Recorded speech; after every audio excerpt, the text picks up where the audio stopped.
Hold on.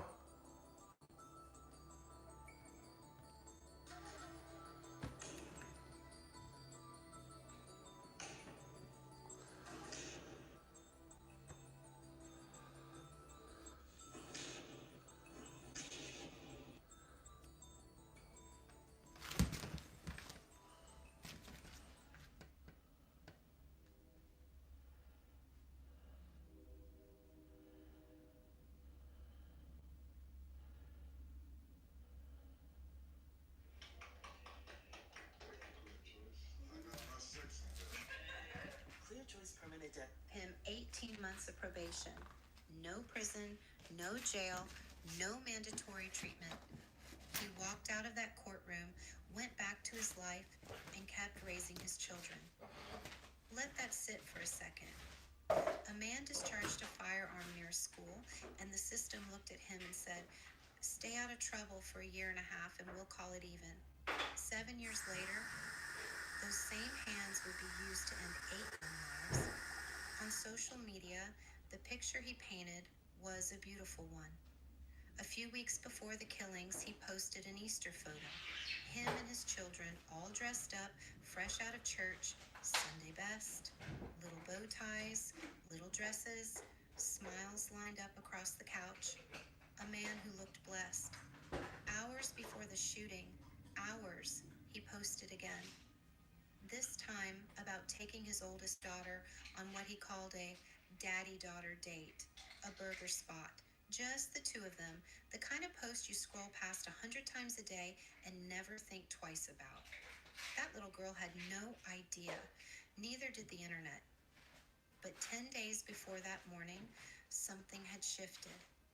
A post went up that hit different. Something about mental health. Something about praying. And not a clear cry for help. Not something you could screenshot and send to 911. Just a man who sounded tired, sounded low, sounded like he was carrying something heavy and didn't know where to put it down. People scrolled past it. What most of the world didn't see was the rest of it. Shamar and his wife were separating. There was a court date coming up. Custody, the formal end of a life they had built together. Anybody who has ever been through a breakup with children involved knows how that kind of timeline works on a person. It winds you up. It backs you into corners of yourself you didn't know existed. For some people, separation is a paperwork process. For others, it becomes a pressure cooker with no release valve. Shamar Elkins was in that pressure cooker.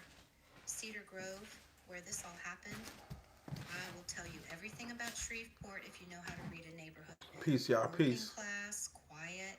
Hey, Carla, Families what's that have been up? on the same block since the 90s. Good One afternoon. man Good who lives on afternoon. that same street, Hold on. 71 years old, said he's lived there since 1990. I thank you. You've been here since the beginning. I appreciate you. I thank you so much. Yesterday, last night, that video, the live that I put up, it did 43K, 43,000. The day before that, it did 10,000. But this morning, which was actually this morning because it was only a few hours ago, it did 40K. So I appreciate y'all that been here from the beginning, like helping me grow this channel up. I couldn't believe it. I came off. I thought it said 4,300 because I be averaging like 5,000 people, 5,000 views, and then the day before yesterday, it did 10,000. I jumped from like 6,000 to 10,000. So yesterday when I got off, I clicked it and I seen 43, and I'm like, I thought it was 4,300. Whenever it said 43,000, I couldn't believe it. I can because I'm like walking in my purpose, but I appreciate y'all that been here with me from the beginning. And this ain't my time, so I know it's not gonna. This live ain't gonna go crazy like it do at night. I'm coming back on tonight, but I just wanted to come up here and show some appreciation to y'all, especially people like you that been here. I've been doing these lives for about 2 weeks now, something like that. But I appreciate y'all, and I thank y'all for real.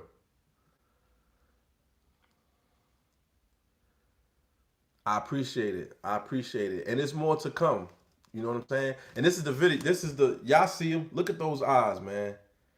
I couldn't. I didn't have this picture yesterday, but you don't even need discernment to see that. You don't even need to discernment. I almost want to take it off. It just looks so evil.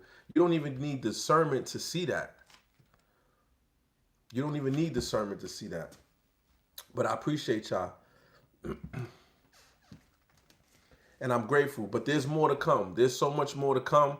The things I want to talk about with the people in our community and just people in the world abroad, period, that we don't realize. You know what I'm saying? With spirituality and a lot of these terrestrial spirit. I'm waiting on a couple books that I had when I was in prison to come to me. I ordered them on Amazon.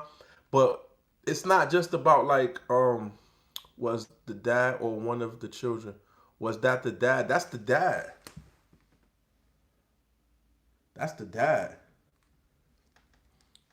Children don't be having eyes like that. Not yet. God, Lord, please don't let a child have those kind of eyes. I call it the blank look. That's what I call it. The blank look. Growing up around people who was killing a lot of people, they had that look right there. It just looks like it's just a blank stare, like nobody's home. There's no warmth. There's no warmth in those eyes. You know, it's just a cold stare. I call it blank, you know? And those are the eyes. But that's a spirit. That's the spirit, y'all. You know what I'm saying? And that's what I want to bring to YouTube and bring to the world. I just want to bring awareness and show us that some of the things that we do in these neighborhoods and these communities, we shouldn't be doing. You know what I'm saying? Because you have so much going on. When people talk about demons and spirits and people think that they know what they know, but there's so many different things going on. You know what I'm saying? You have terrestrial spirits that rule a certain neighborhood. You have generational curses that have a spirit that lives upon certain families, houses, neighborhoods. You know what I'm saying? And we feed these entities like I'm gonna give you an example of a terrestrial spirit. I don't know where you from. Where you from, Carla? But you ever like a place where you from and people get in a car accident in this particular spot, and then when a person get in a car accident in that particular spot, right? Let's just say they crash into a tree, right? And people go hang across. You see them all the time on the side of the highway. You see the tree, and there be flowers and a little wreath, maybe a teddy bear, you know, around the tree, right? Where the person had this car accident at, right? You ever noticed or realized that every so often somebody dies in that same exact spot? You ever notice that? Or every anniversary, people go of the anniversary of the death, the family will go there and they'll put flowers, wreaths, teddy bears, whatever, whatever, whatever. And then, oh, you from Philly, but live in Philly, New Jersey, live in South Carolina? Okay, okay. I'm trying to move down there soon too. Not to South. My family like in Charleston. They like in Monk's Corner, Bunno, in South Carolina. Like I think they're like 30, 40 minutes from Charleston. You know what I mean? But I don't think I'm gonna go that far. I got family down there. I'll be down there next month actually, but I got a lot of family down there. But South Carolina's just too slow for me. It's too slow. I ain't ready yet. When I'll be 50 in 3 years. Maybe when I turn 50, I'll be ready for that slow South Carolina action. Cause that's where my family's at. They in Mount Olive. I mean, not Mount Olive. Yeah, Mount Olive, Bunno. I think they like 30, 40 minutes from Charlotte. So I'm on my way down there. That's where I'm going. But I don't want to go that far. I want to go closer to the action, so to speak. But yeah, so I'm just bringing awareness to spirituality, how we feed these territorial spirits, how we feed these spirits of gang activities, spirits of music, how we open ourselves up to spiritual attacks and spiritual things. You know what I'm saying? I just want to bring awareness. That's it. I ain't trying to open no church. I ain't trying to open no cult. I just want to make people aware. You know what I mean? Of what's going on around us. Because those who are in power down here, they are fully aware. The religious leaders, the artists, the musicians, some of the politicians, they're all aware. They're all aware of what goes on down here. You know what I'm saying? So I'm just want to bring a little awareness. That's all. That's all I want to do. Tonight I'm probably gonna I wanted to get into spirit husbands. That's what I want to get into. Because like I told you, I don't know if you remember from last night when I read the book of Tobit and how Tobit went to find his wife, and when he found his wife, every husband his wife had her husband was unalive on a wedding night. And there's a thing in the spiritual realm where they call it a spiritual husband, and it's where a spirit takes a liking to a female child or a male child, and they take a liking to that child, and it begins to send people at that child and live through the relationship. And when that spirit gets tired of the male or the female opposite of the person they have the spiritual union with, they unalive it. In the South, oh man, I could only imagine. I could only imagine. I could only imagine. You gotta remember all the things they did to our people down there. Oh, here we go. What's up, Vibe? Vibrations, what's up? They take you to the hospital. I visit you with bald head. Tell you, make a wish. Who's bald head?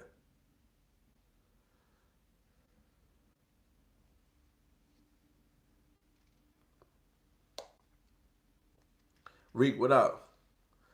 Top of the top, top of the morning, beloved. Come on, Vibrations, man.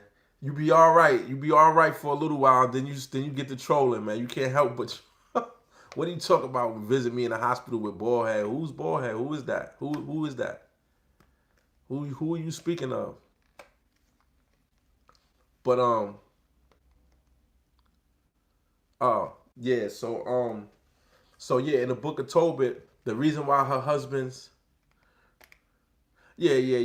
Oh no, it's gonna be some trolls in here. I don't mind the trolls though. They gotta click. They gotta click. When they click, it becomes another view. So you don't get all them thousands and thousands of views without a bunch of trolls. So I let them troll.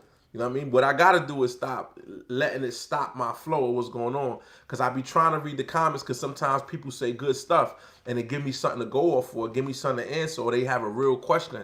So I'll be reading the comments, but I just don't like when I read the comment and it's some troll shit. You know what I mean? Going through mad shit in my life. I appreciate your spiritual vibes, B. Them shits help get through. Yeah, bro. Yeah. You know, I don't know what your belief system is, but no matter what your belief system is, if you even have one, if you don't have one, you know, even if you don't have one, even better, because that means you're still fresh. You know what I'm saying? You're not indoctrinated with nothing. There's nothing stopping you from believing in your connection with the all in all. So you don't have to be a Muslim. You don't have to be a Christian. You don't have to be a Jew. You know what I'm saying? Hadn't believed in God or religion for a long time, but my mom's past has helped me get back praying. Yeah, get back praying, get back meditating. I don't know what's going on in your life. I don't know what's going on in your life, but whatever it is, more powerful than prayer, is meditations, man. Meditations. I could give you some powerful meditations, man. You just lay in your bed, turn off everything, get your cell phone from around you. You turn off your TV. I was taught to unplug all my shit. And I know people don't like unplugging their computers and stuff like that because everything got to reboot. But man, go in your house if you can and you got a space. Just find some solitude, unplug everything, close your eyes, sit in the darkness, and breathe in and breathe out real big. Breathe in, breathe out real big. If you having a physical ailment, breathe it out. Whatever it is, I don't know what your actual problem is. I don't know what your actual situation is, like what's going on in your life. So if you tell me what's going on in your life, I could tell you pretty much how to put it into your meditation, Reek. Put it into your meditation. Go black. Just get in a space where it's dark, where you can't hear no music. Sit or lay, whatever makes you comfortable, and visualize in your mind eye whatever the problem is. Like say it's a problem at work, or say you're not making enough money, whatever it is. Just think about the problem. Think about the problem and change it in your mind. Simple. Change it in your mind. Pray first. First pray. The Bible will teach you how to be ethical if you want to be a good person. That black book. Love that black book. You know what I'm saying?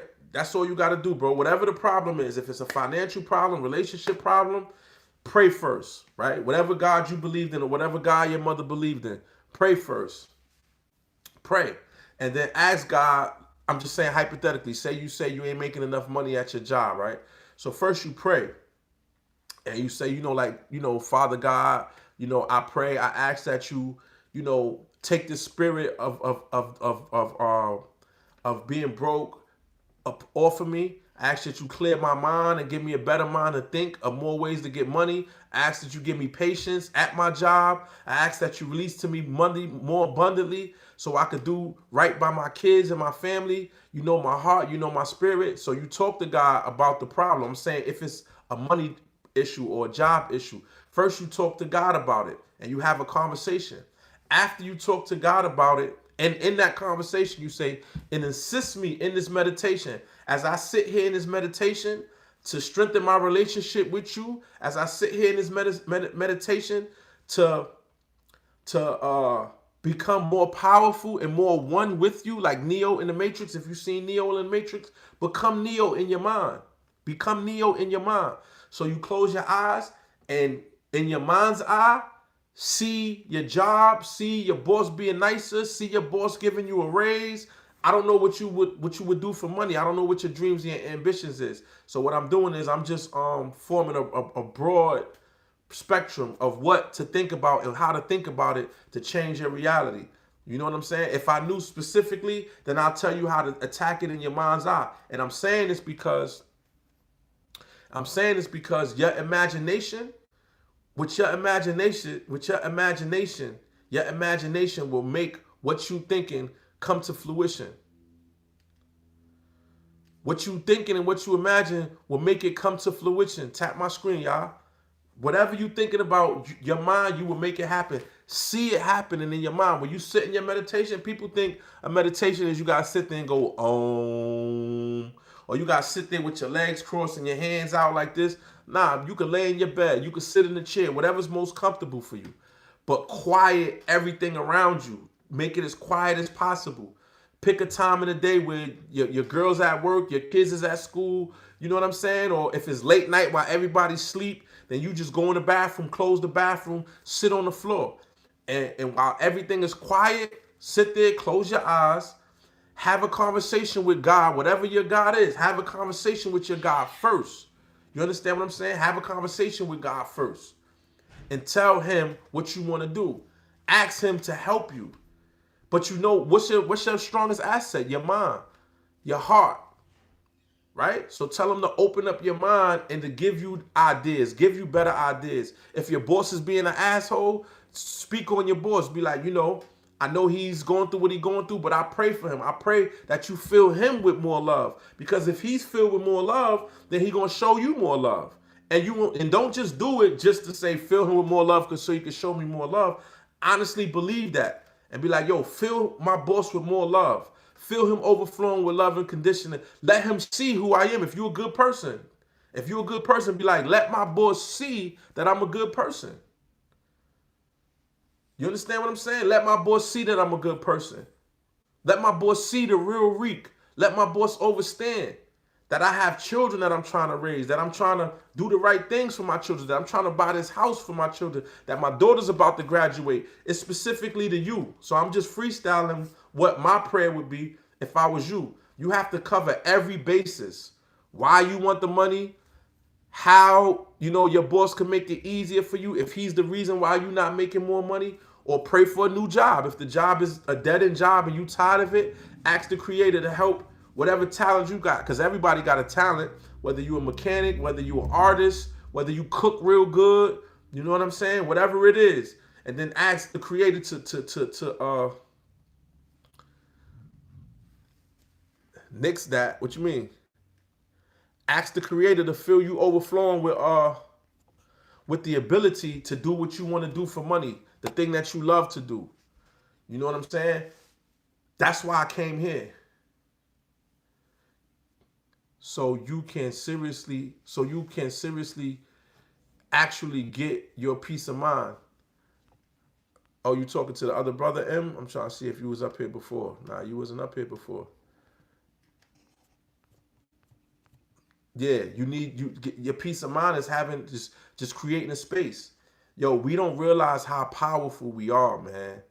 That's that's I appreciate that, bro. That's your spirit. When you start crying, that's your spirit. You cleansing yourself. Right now, as you hearing this, you cleansing yourself, beloved. That's what's happening. If you crying, that's a cleansing. That's a spiritual cleansing. Because your body's hearing it. All I'm doing is reminding your body and your mind and your spirit how powerful you are. Yeah, I lost my grandmother, bro. I lost my grandmother. My grandmother was my mother. I don't know how much you've been in my life, but my grandmother raised me, my 4 little brothers, and my cousin. My grandmother raised me, my 4 little brothers, and my cousin. She raised 6 boys that wasn't her own boys. I love that woman. We all love that woman. When she passed away, I was 21. So I know the feeling, bro. I know the feeling. I know the feeling. You know what I'm saying? I know the feeling. I know the feeling. Peace, peace, peace, peace, beloved. I know the feeling to lose somebody that you love. You know what I mean? But that's your angel now. Now you got somebody on the other side watching over you. You know what I'm saying? And also, don't want to disappoint them. The bunk bed story? What you mean the bunk bed story? Oh, you talking about the bunk bed story at my aunt crib? That's what you talking about? The bunk bed story when I was at my aunt crib when I got out of prison and I was sleeping on the bunk bed? Yeah, I lost hope. Yeah, with my brothers. Yeah, yeah. That's not my grandmother's house. That's my aunt. That's my aunt. Yeah, that's my aunt house. But in my grandmother's bed, yeah, we had 2. In my grandmother's house on Weeks Avenue in the Bronx, yeah, we had 2 sets of bunk beds. We had 2 sets of bunk beds. But the bunk bed I said that I was sleeping on when I kicked everybody out the room coming home from work, that was an adult me. I was an adult. I was an adult. You know what I'm saying? And I lost focus. It has gotten, as I gotten older. What you talking about, Claw? Let me see if you up here. Peace, bro. I don't know what you're talking about. 6 boys was a lot. Had to be a great woman. The best woman. The best woman. The epitome of our black queens. Like everything that a black woman is, she was. 6 boys and me, the worst. I was the worst. Always getting into trouble. Always. And that woman loved us, man. She loved us. She loved us. It has gotten easier as I got older. The text speech. What has gotten easier? Does anyone know why he did it yet? Why who did it with? Oh, this? Well, I gave a whole live on it. They saying that his wife was gonna divorce him. He was back and forth between 2 women, and his wife was gonna divorce him. But as I said, if you look in those eyes, if you look into those eyes, you looking into the eyes of a demon. That's a demon. That brother was possessed. That's why he did it. They gonna give you all these different. They gonna give you all these different reasons. They gonna give you all these different reasons to why he did what he did. But my live last night was based on the demon that was attached to this brother, the spirit of adultery, because he was cheating on his wife, having babies with a whole nother woman, going back and forth from house to house, and he allowed that spirit in. And then he tried to go to church. He did go to church on Easter Sunday, which was 2 weeks before this happened. And he something happened when that spirit took full whole possession of him. Because you can't unalive one child, your own child, or somebody else's child.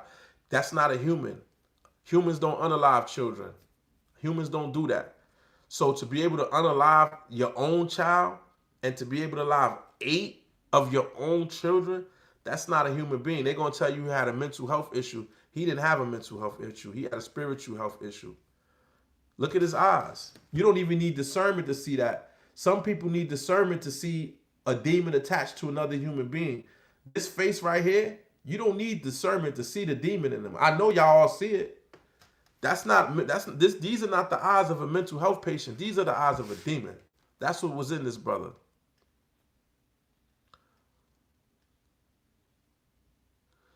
At age 50, lost loved ones, it don't hit bad. Yeah, I'm 47, bro. My grandmother was the most important person in my life when I was 21. From the age 0 to age 21. My grandmother, that's who raised me. My mom was in prison. My father was in prison. My mom was smoking crack. You understand what I'm saying? And my grandmother raised me. My grandmother raised us. When they brought me out the hospital, I lived on a block called Weeks Ave. Anybody in here from the Bronx, y'all know what Weeks Ave. Down the street from my block is a hospital called Bronx Lebanon. But this hospital might be about 3 city blocks away. It's a ways away, right? When they brought me home from the hospital, I had stopped breathing. When they brought me home from the hospital, Carla, this is y'all, cause this how my sisters is. This how black women is. Cause you would have did the same shit. This is just how black women is. When they brought me home from the hospital, I had stopped breathing. I was home for like 3 days, 4 days, fresh baby, fresh out the hospital, and I had stopped breathing. And my grandmother said, everybody used to say that she held me too much, don't hold me all the time, but she was like, had I not been obsessed with you, you probably would have been in the bassinet not breathing, and I wouldn't have knew that you was not breathing. She was like, I'm so happy all I kept doing was holding you, right? Because I'm the first boy in like 3 generations of women. So I was the first boy in 3 generations of women. So I was kind of a big deal. That's why I ended up being spoiled and a narcissist in the streets, because I had all these women who spoiled me, right? So I had stopped breathing, y'all. They said my grandmother picked me up, figured out that I wasn't breathing because she was a nurse, and my great grandmother who was there was a nurse too. And they knew I wasn't breathing, right? They said they called an ambulance. Guess what this woman did? My grandmother's like the big down south grandma, big chunky, dark-skinned woman. You know what she did? She ran me to the hospital. She, she didn't wait for the ambulance, y'all. She picked me up and ran with me to the hospital. Yeah, I'm on TikTok, Facebook, and Instagram. All my stuff is Sowell TV, all of them. I'm only really big on TikTok and here. I got Facebook and Instagram too, but my TikTok and my Instagram is both Sowell TV.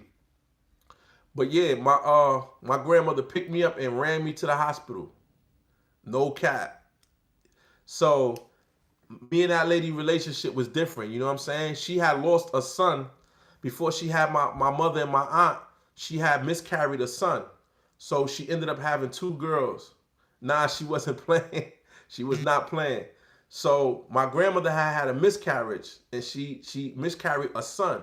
And then after that, she had my mother. And then after that, she had my aunt. And then a year later, she had my mother. My mother and my aunt was born on the same exact birthday, a year apart. She had my aunt, got pregnant 3 months later, and then a year later had my mother. So my mother and my aunt is born on the same day, right? And then here I come. When my mother was 19, she had me. So my grandmother viewed me as her son because she miscarried a son. And then she had 2 girls. So she knew she wasn't having no more kids. So when I came as a boy, pretty much I was her son. Little did she know, my mother was going to be so hard smoking crack in the streets that my grandmother ended up raising me. Not just me, all my brothers. My mother, 7 years later, she had my brother. Another year later, had another brother. Another year later, all of them was born addicted to crack. I was the only one that wasn't born addicted to crack. My mom wasn't smoking crack when she had me. I could understand what you're saying about the big down south grandmothers. Yeah, man, them women, man, the black woman, I'm not being racist or nothing, man. The black woman is the strongest, most powerful thing that the creator has created. I read books from white people saying that Mother Earth, the earth that we live on, is a black woman. We all say Mother Earth, Mother Nature. You know, we all know that these type of energies and entities is a woman's spirit, it's a feminine spirit. But I've read books, and I'm really beginning to believe that if this earth has a gender and a race, it has to be the black woman, because she get mad, she gonna tear your ass up. When she love you, she gonna nurture you, support you, and you gonna respect her. She demands your respect. So if earth had to be any race, creed, color, or gender, it has to be the black woman. It makes the most sense in the world that we floating around on the black woman who births everything in existence. And they love you and they'll nurture you, but don't play around with them, because that's how my grandmother was. So when that lady passed, man, I went through a lot. I was trying to unalive myself, y'all.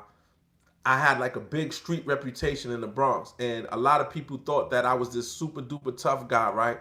But really, I wanted to unalive. When my grandmother had unalived, I was on a run from Connecticut. I had 2 attempt murders with a firearm, so I'm on a run from that in Connecticut. And when I was locked up for it, they offered me 12 years. On that time, while I was on the run, my grandmother passed away. So my grandmother passed away. I'm 21 years old. I'm facing 2 attempt murders that they offered me 12 years for out in Connecticut. So while I was back in New York, man, I just wanted to get unalived. I just wanted to get unalived. I was getting in the shootouts, the police. There was times, I'm not trying to be funny or sound gangster or nothing. There was times where I ran from the police and I set up and I was like, if they come up these steps, I'm shooting it out with them. I swear to God, that's the type of energy I was on. But it never happened because she was watching over me. There's so many times shit happened that I shouldn't have got out of, and she was just right there like, baby, no. I know at that time, I wasn't even spiritual. I didn't know nothing about God, Jesus, nothing. I was just a young, ignorant, 22-year-old street nigga carrying a gun with a gang-banging blood flag in my pocket, chasing women. I was a straight street nigga. But even back then, I knew that my grandmother was watching over me like, baby, don't do it. She was pulling strings.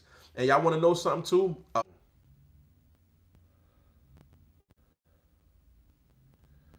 Let me know if y'all can hear me, y'all.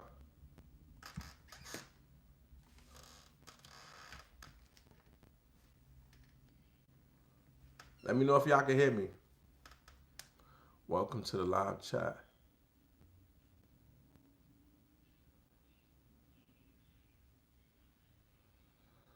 Welcome to the live chat. Remember to guard your privacy and aid by the community guidelines. Let me know if y'all can hear me, y'all.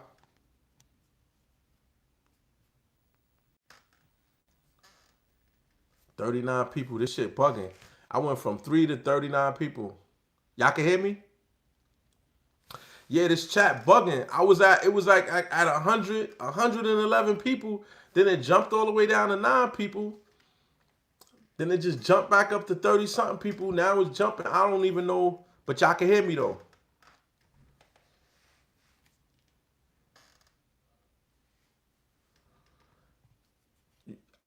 I know you said yeah, Ricky. I'm just making sure. I'm making double sure. Somebody else put a yeah in the chat so I can know that y'all hear me. Because it said it got 38 people, but it jumped down to 3 people, and then it just said 38 people. The clock is still ticking. I just want to make sure that y'all can hear me, if it's going in and out or not. I ain't even talking about no conspiracy theories. I ain't, all right, y'all can hear me. All right. Yeah, it was 111 people in here. Then it just jumped from 111 down to 9 people. Then it went to 3 people. Then it clicked off, and then it clicked back on. Then it was 3 people. Then it was 30 something people. Now it's 69 people. But yeah, I don't know, y'all. I don't want to be a conspiracy theorist. I ain't even talking about nothing bad, man. So I don't know why they would mess with my live, man. But yeah, anybody that's in here going through stuff, man, just I got some prayers and I got some meditations, man. And the main basis of me coming on the internet for real is because, you know, my rapper friend, I had altercations with a rapper friend, and through that altercation with a rapper friend, Jesus loves you as well, Owen. I appreciate you. And through that altercation with this rapper friend, that guy maybe and had a bad day. He died for the sins of the world. Amen, amen, and amen. Okay, we back on track. Have a great day. All right, I appreciate you, Owens. Thank you. Thank you. Jesus Christ loves you too, beloved. I appreciate you.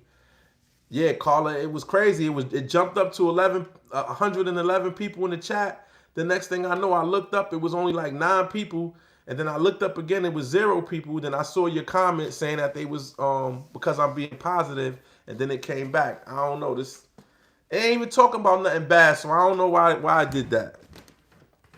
But yeah, the purpose of these lives, y'all, I'm telling you, every day I'm going to come with a different perspective. I'm going to give the news through a spiritual eye because I want everybody to be able to see who created Christianity. Any Christians know who created Christianity? It was founded in the city of Antioch after Christ resurrected. But I don't want to go into the whole Council of Nicaea thing. I don't want to go into all of that. I don't want to go into Constantine.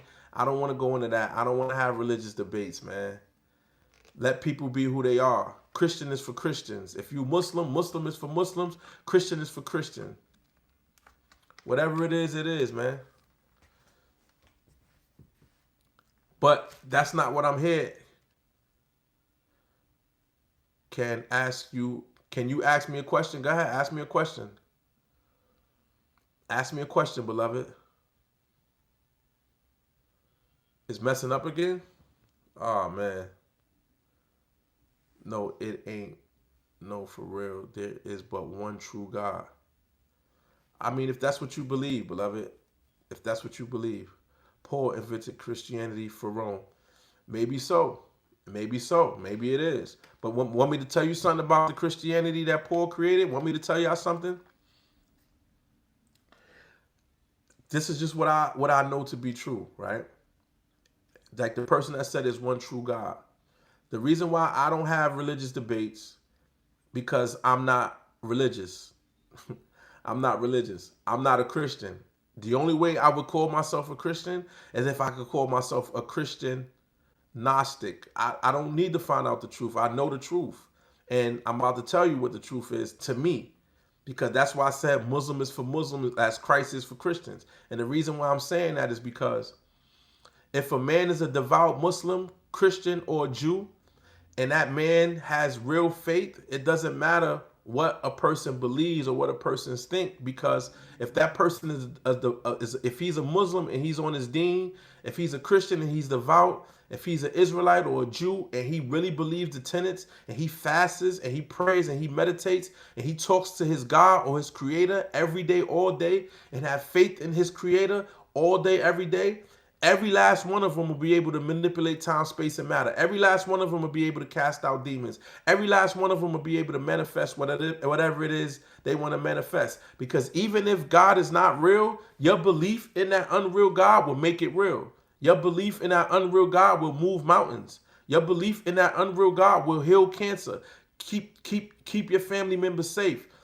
If you ever watch Star Wars movies, you ever see a Jedi Knight in Star Wars? You remember how the Jedi Knight sometimes they could go to the soldiers and say, "You did not see me," and then the soldier will look at the Jedi Knight. He'll look at Obi-Wan Kenobi and he'll be like, "You did not see me," because he uses Jedi mind tactics, right?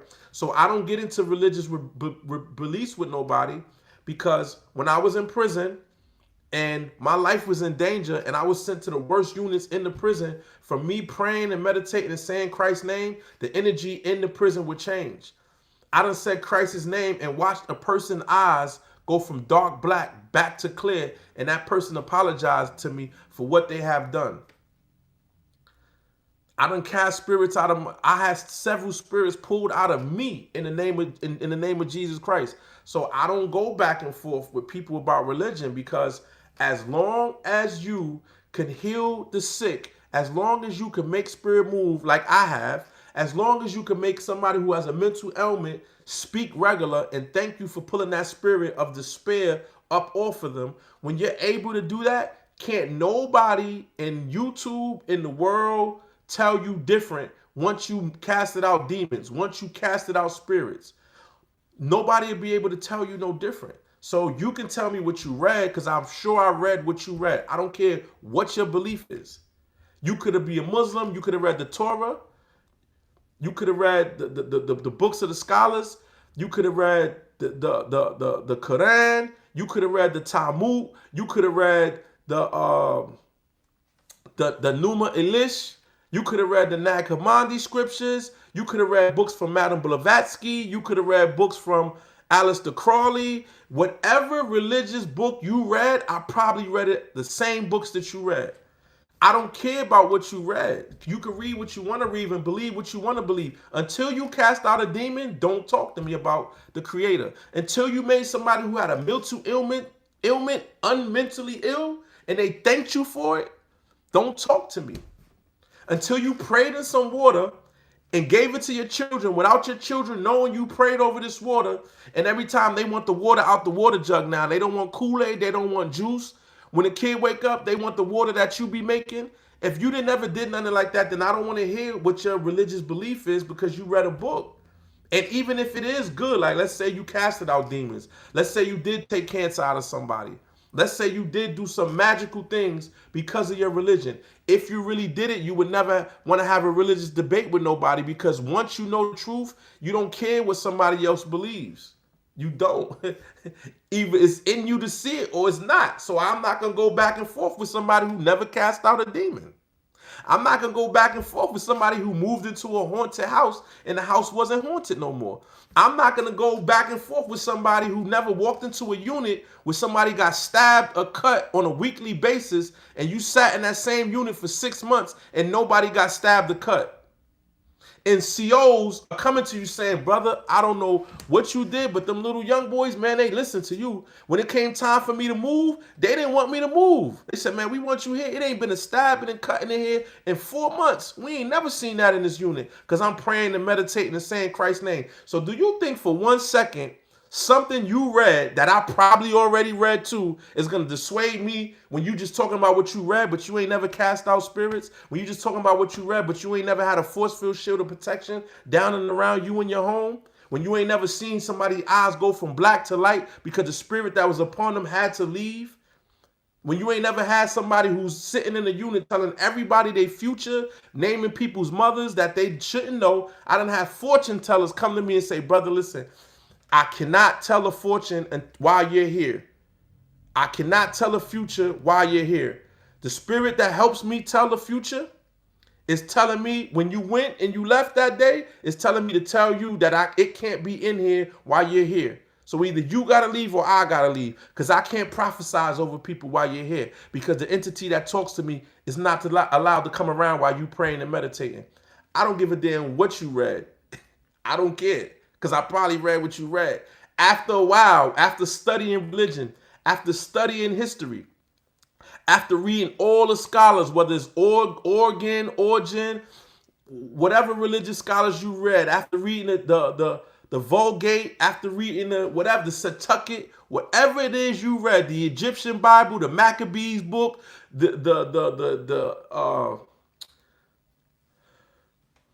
anything you've read, I've read already. It comes to a point where you get tired of debating jargon and dogma. It comes to the point where you want to cast out a demon. It comes to a point where you want to heal yourself and others.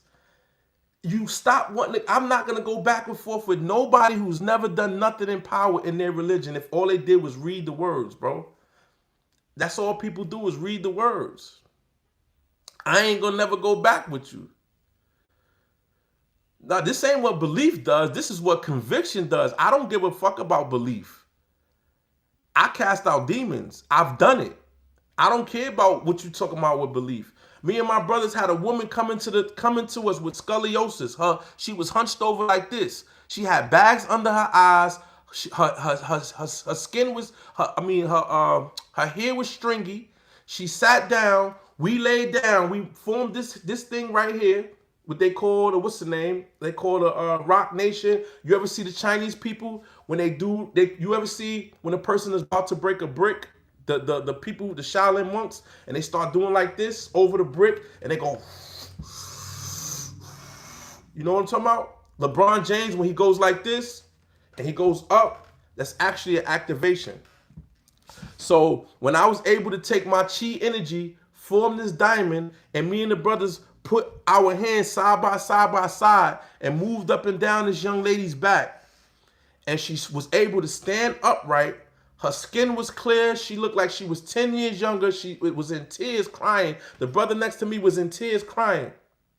And she walked out of there straight. Not only did she walk out of there straight, because she'd been molested, the spirit was off of her. She felt lighter. She was happy. She was in tears, and she thanked us. So when somebody gets on here and try to tell me religion or spiritual dogma behind something that they read somewhere, I'm not going to go back and forth with you because I've actually had the power, and I'm on here to try to teach people about power. So every now and again, the devil or the people who run this world, they'll send somebody in here to talk about, oh, Christ, Jesus Christ, Because what they be thinking is, y'all think that all Christians or all people who believe in Christ sat in the church and let the preacher tell them about Christ. That's what y'all think. So y'all be thinking y'all know some shit, and all the shit you know, I know. I did 18 years in prison, bro. 18 of them. And out of them 18 years, I did 8 years in solitary confinement with nothing but books, Bibles, Qurans, religious scriptures, with nothing but time. I'm sitting here right now. You know what's sitting here right by next to me? Look. As I'm sitting here right this moment. Hold on, let me show you something, man. As I'm sitting here right now talking to you, first and foremost, I got this, a Bible, which you probably don't like because you want to go through religious dogma with me. But also, I got this. This is what I got right here by my bed, y'all. Do you see that? Routledge Dictionary of Gods, Goddesses, Devils, and Demons. And then I got Encyclopedia. I got another one of these too. I got the twin brother of this.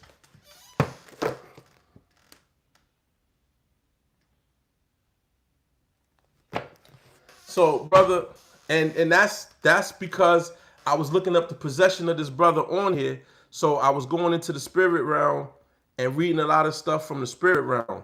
So that's why I got those books right there by the bed. But I already put the Holy Spirit on it and cast it down. So I don't want to be going back and forth with y'all, man. Get a job. This is my job.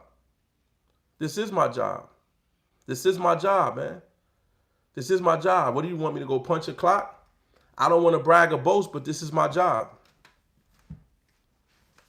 This is my job. And I love the people that's here with me, man. I appreciate y'all. Those who was here with me, I told the people who was here before. Last night, y'all got me 40,000 views last night. I had 40,000 views, y'all. I appreciate y'all, man. I got 40,000 views last night. So while we got people up here saying get a job, we got people up here saying Christ ain't real. We got people up here saying there's one true God. There's people that want to just go against everything that I'm saying. Continue to go against what I'm saying, man. I just want you to know that you can't come up here and teach me nothing with something you read if there's no power behind what you read. That's it. That's gonna always be. That's always gonna be my response to people when they come up here with dogma. It's always gonna be my response. If you ain't never healed yourself and others, I don't want to go through religious dogma with you. If you ain't never had a force field shield of protection around the people you was around, meaning there's a part where y'all should have been, some violence should have occurred, but you kept the violence from happening. If you never had somebody in tears thanking you because you took some water, some regular water, and prayed over that water and said the name of your deity or the energy that you believe in, or even if you just spoke love and light into that water. If somebody was sick, had a flu, or their mother passed away and they was feeling bad, and you went into the bathroom and you spoke the name of your God or your creator over that water, prayed over that water, put love and healing intentions into that water and handed it to the person, and the person began to cry and said thank you, they feel so much better, and they taste the water like, what is this, spring water? They don't know you just prayed over it. Why are they thanking you for giving you a cup of water? Because their soul know how much love and energy you just put into that water. And that person thank you and say, give me another glass of it. You got to go in there and pour it again and pray over it again. If you ain't doing shit like that, I don't want to hear about what you read in the book. I don't want to hear it. I don't want to hear it. If you ain't never, and I'm not, and please, y'all, don't think that I'm coming from this pompous or this arrogant or this egotistical phase where like, yo, I'm a god or because I did this and you can't do this. Y'all could do it. Somebody taught me. If that brother didn't teach me, I wouldn't have known. And only thing the reading did was reading all that stuff. All it did was, one, let me know that it was possible. And then two, once I became spiritual and I began to fight on the spiritual realm, all the reading kind of like made things make sense to me, if that make any sense. Now I became a spiritual detective. Now I could see certain things while, one of my friends is messing with a girl and she sleeps all day and she's up all night. You go in the room, her windows is covered with black bags. She hardly eats. She ain't showered in 3 days. Now I'm a spiritual detective. So now I'll be like, brother, That woman has a spirit on her. She has a spirit on her. If your religious books ain't give you that eye discernment to see that, that's not even discernment. That's not God telling me. That's not an angel telling me. That's just me saying, okay, she's a vampire. She don't like the daylight, so she blocks out her windows. How many of y'all been with women like that? I've been with women like that time and time again, but I didn't understand why her windows was covered with trash bags. She don't want the sun to come in. She's up all night every night, and when the sun is out, she sleep. She barely want to get out the bed. She barely want to cook, and she shower every 3-4 days. And no matter what you tell her, she always could find the badness in everything. If it's sunny out, it's too sunny out. If it's raining, it's too rainy out. You know what I mean? If it's cold, it's too cold out. If it's hot, it's too hot out. You know them people who always find something to be upset about? We call them Debbie Downers and negative Nancy's. You know why they a Debbie Downer and a negative Nancy? Depression. Well, I just told yesterday in the live that depression is possession. Depression could be depression. Depression could be possession or a spiritual attachment. Because like I said in my live yesterday, these eyes is not because he was depressed or he had a mental ailment. Those eyes is because he was married and he was having sexual relations with another woman, and through that marriage, the spirit of adultery entered his heart, and his natural self knew that he was possessed or he had a spirit of adultery, and that's why he went to the church on Easter, and it said that he said that was the first time he'd been to church on Easter. That's because his natural self, the soul that's in control of that body, that was born to that body, said, let's go to church and get this off of us. It was that was on a subconscious soul level that he ran to that church. And he ran to that church for healing. And because that church probably had anointings over it, that spirit had to flee from him. But if you know the word and you know your Bible, and I'm not trying to get ultra super duper religious, but if you know the word, it said when that spirit had to flee from him, when it came back, like it said in the book of in Mark, when that spirit came back with 7 more spirits, and it said when it returns, it's gonna find its home worse than when it left. So that spirit was mad that he went to church and tried to free himself, and it came back worse. And that man became fully possessed. You could see it in his eyes. If you don't have eyes to see, you don't see. You see that? That's not depression, y'all. That's not depression. That's not a mental health. That is a demon. Can you not see it? Maybe you can't see it. Maybe you can't see it. But y'all don't know my story. My story is before I came up here and got all sanctified, I was a gangbanger street runner. And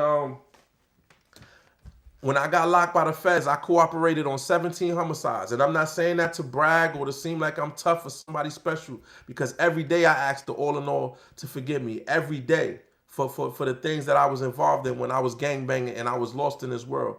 Before the love and light of Christ and the all in all into my being and changed my way of thinking and way of being.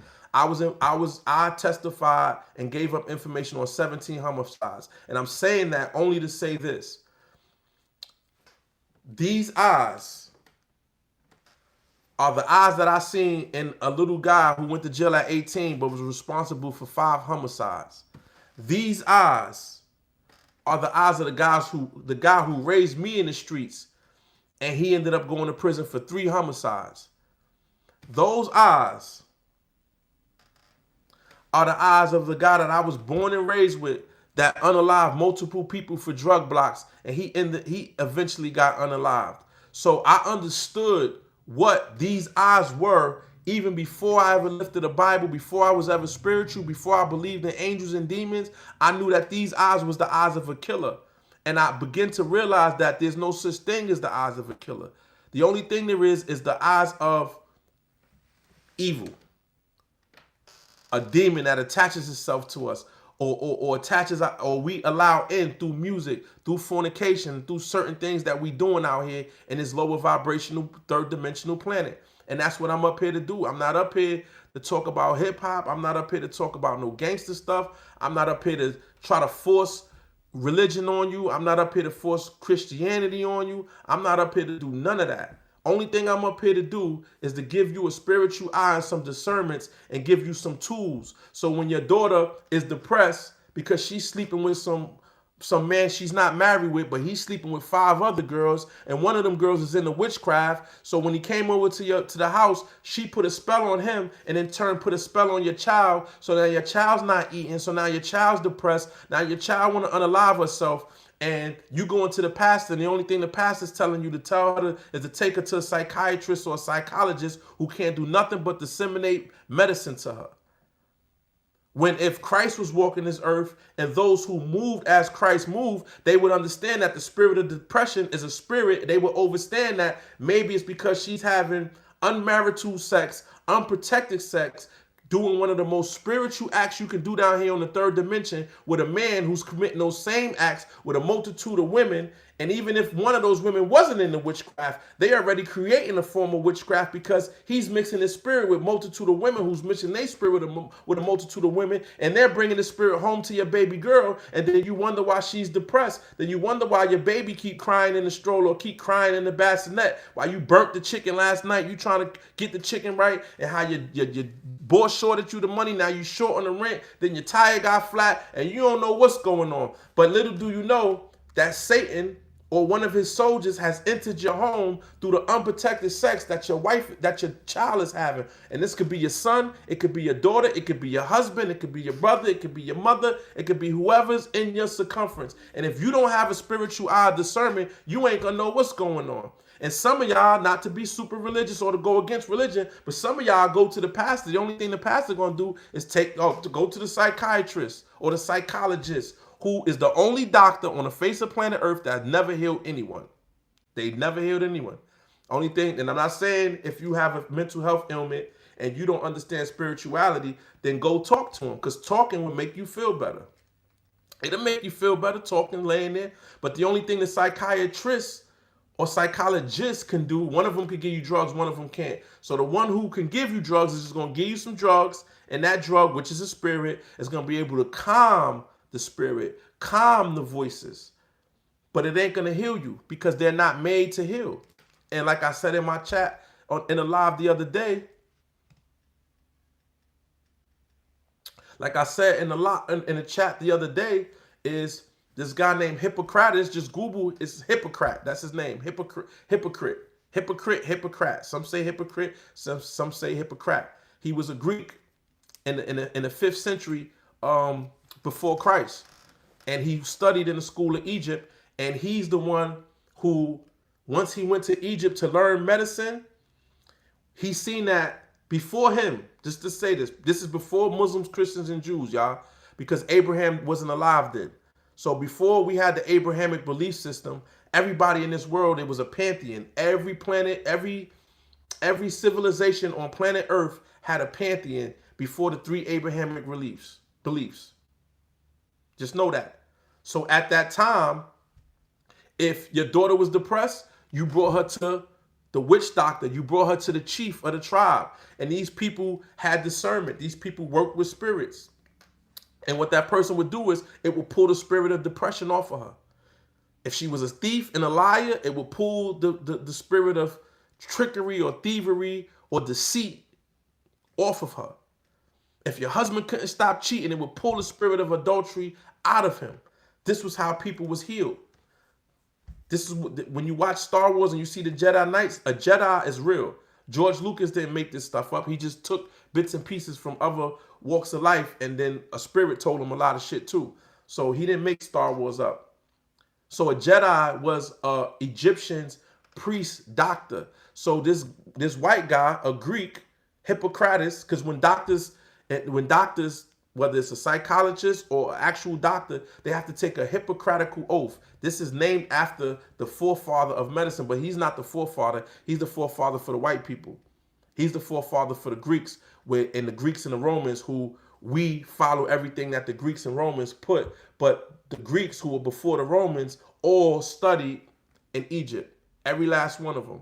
Pythagoras, Galileo, all of them great names that they tell us about, they went and studied from Imhotep and all of them brothers that built those pyramids, right? So when he got this knowledge in medicine, what he said was, he said, I'm going to stop the witch doctor from healing mental health and spiritual health, which is the same thing, and physical health, excuse me. If you had a head cold, they'll take some herbs, put it together, and give you that. If something was wrong with you mentally, they will pull a spirit out of you like Christ. Christ was pulling the spirits out of people. Think about it. Person who couldn't walk, that's a physical ailment. He pulled the spirit out of them, they could walk. A person who couldn't see, that's a physical ailment. He pulled the spirit out of them, they could see. A person who was thrown to the ground and biting on his tongue that we know is epilepsy to this day, he pulled the spirit out of him. That's what he would do. And that's what we're supposed to do. But because of this one Greek, Hippocrates, who said, if you're depressed or you can't stop lying, you can't stop cheating, or you're a what's this word? A narcissist, then he said this is a mental health issue. We're going to talk to you about it. We're going to stop pulling out the spirits, because that's what they call that, superstition. That's what they said. They say he separated superstition from medicine. But what we call superstition, right? Or come on, black people, y'all know what we talk about. All our little superstitions. Don't put your hat on the bed. Don't wear umbrellas in the house. You know, remember your grandmother, some people don't want you sitting on your clothes, on the bed with outside clothes. Most black people didn't want you wearing your shoes in their house. These were spiritual practices. People think this shit was, no, don't bring your outside clothes in the house, because you may have a spirit. You might have been sitting in Joe Mo in them house and they praying to whatever they praying to. Don't sit on my clothes with them outside clothes, boy. Go take them clothes off. Don't wear them shoes. Take them shoes off. Don't bring them shoes. Don't track that filth in my house, because it wasn't just a physical filth. It was a spiritual filth. They knew that. Or how about the time when your people tell you, who you messing with? One of them Johnson boys or one of them Johnson girls? Well, don't go mess with them Johnson girls. They family, all they do is drink alcohol and fornicate. Boy, don't mess with that girl. She ain't no good. And you went over there anyway, right? Because it's superstition. But she understood a generational curse. And she knew that girl or that boy was going to be just like his mama, his aunt, his niece, his nephew, uncle, grandpa, and grandmom, and great-granny. They all drunken alcoholics. They all lie. They all steal. Don't go mix with them people. That ain't superstition. They have spiritual eye. So what happened was, this guy Hippocrates, he separated the two. And he made people think that if somebody has a mental health issue, all we got to do is talk to them and give them drugs. And that's why nobody's ever been healed of mental health issues. Never. Never in the history of medicine has anyone, y'all know what I'm saying, because it's true. And it's because not we, but the people who's in control of this planet, they allow him to separate the two. Because what happened is the beings who run this planet, whether they reptilians, whether they draconians, whether they little grays, whatever, the Illuminati or whoever, they understood. They said, look, we got to pump mental health, because if these people know that they got spirit of lust attached to them, if these people know when they go out and cheat that the spirit of adultery is going to eat at them and eat at them and eat at them, if they know this, then they'll be able to fight. So what we're going to do is we're going to act like they not at war with spirits. We're going to act like, you know, the dude who need to have sex 5-6 times a day can't keep his penis in his pants. We need to make him think that he's just a horny little dog. We can't let him know that he has a incubus or a succubus spirit. We can't let this girl know that she had a sex outside of her marriage, and this is why she keep having these miscarriages. They don't know that that's the spirit of Lilith taking that baby constantly. They don't know that the girl in the neighborhood, whoever dude she deal with, y'all, if y'all from the ghetto, y'all know that one girl in the neighborhood, she done dealt with 3 guys that got unalived. Why dudes keep getting unalived around her? Every guy she know go to prison. Every guy she deal with go to prison. Every guy, I know 3 girls right now. I'm not talking about one. I know 3 girls that lost 2 to 4 baby fathers that got unalived. And we think that that shit is happenstance. And the reason why we think this stuff is happenstance is because we have no spiritual eye. Us lost here in this wilderness America. We just think shit just happened for no reason. We don't understand what's going on. So when this happens, everybody talks about depression. Like depression can make you unalive 8 of your children. Like, forget your children. One child that don't belong to you, like that can make you unalive a whole child. That's depression make you do that. 8 of your own children. That ain't nothing but a demon. And if you can't see a demon, then I pray for you. then I pray for you, because I don't want you to be the next one on the screen because you don't believe. And you keep running around fornicating with all these different women, especially if you married. But if you were in a committed relationship, what you don't know is you're already spiritually married. You have a covenant with that woman or a covenant with that man because you agreed that you would not do those things. So you're not going to overstand or understand when the spirit of adultery comes. He comes with jealousy, rage, envy, lust, lies, and murder. That's why the number one cause of unalivement in the in the planet, excuse me, it's not money. It's not wars. It's not religion. It is love triangles. That's the number one thing people unalive each other for. And it's not just because of the relations. You know, people think, oh, that stuff was so good, he unalived somebody behind that stuff. It ain't the stuff. And the stuff do be good. Y'all want to know something? Sex demons can make the action amazing. You know how I know? Because I had one. I had a sex demon, y'all. I had a sex demon when I was cheating on my. So yeah, I think I don't just be talking because I read some shit, even though I read a lot of shit. The reason why I got all these goddamn books that I just showed y'all is because I wanted to figure out what the hell was going on. Because I was married and I was cheating on my wife. I was married and I was cheating on my wife. I was having threesomes. I was having foursomes. I was swinging. I was doing all that shit. And then I started wondering how I was making women have orgasm from just touching them. How you gonna make somebody have an orgasm from just touching them? How you do that? How you can have a threesome with two women and you've been screwing both of these women for 4, 5, 6 months at a time, right?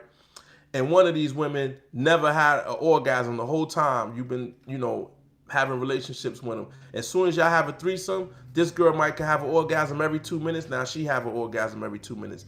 This girl likes to do a certain sexual act that this girl never does, and now this girl does the same thing that she does. Now the relationship you have with both of these women is both the same.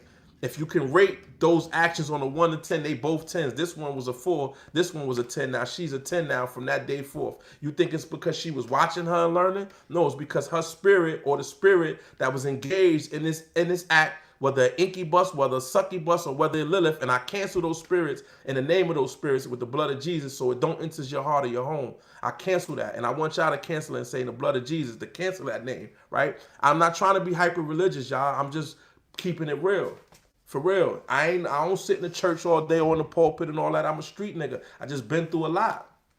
And as I become spiritual and I begin to fight all spirits and knock all spirits and change the energy and manipulate the time, space, and matter around me, I just wanted to teach others, man. Because if the lights don't come on tomorrow, how you going to feed your family if the lights don't come on tomorrow? I'm just asking. If this whole shit shut down right now, how are you going to guarantee that you and yours are going to be taken care of? Because them AR-15s and all that, everybody got them AR-15s. Everybody got the assault rifles. They got tanks. Tanks is only about $100,000, $300,000. You can go get a bulletproof car right now. These rich people got bunkers under this joint and all of that. So if you thinking for 1 second your little AR-15s and you done stockpile a whole bunch of weapons and all this other stuff, you think that's going to save you if this joint shut down right now, and the UN decide to come over here and take over or whatever's that, keep thinking this country going to stay the same and everything going to stay the same. This is more than just religion. This is protection. This is survival.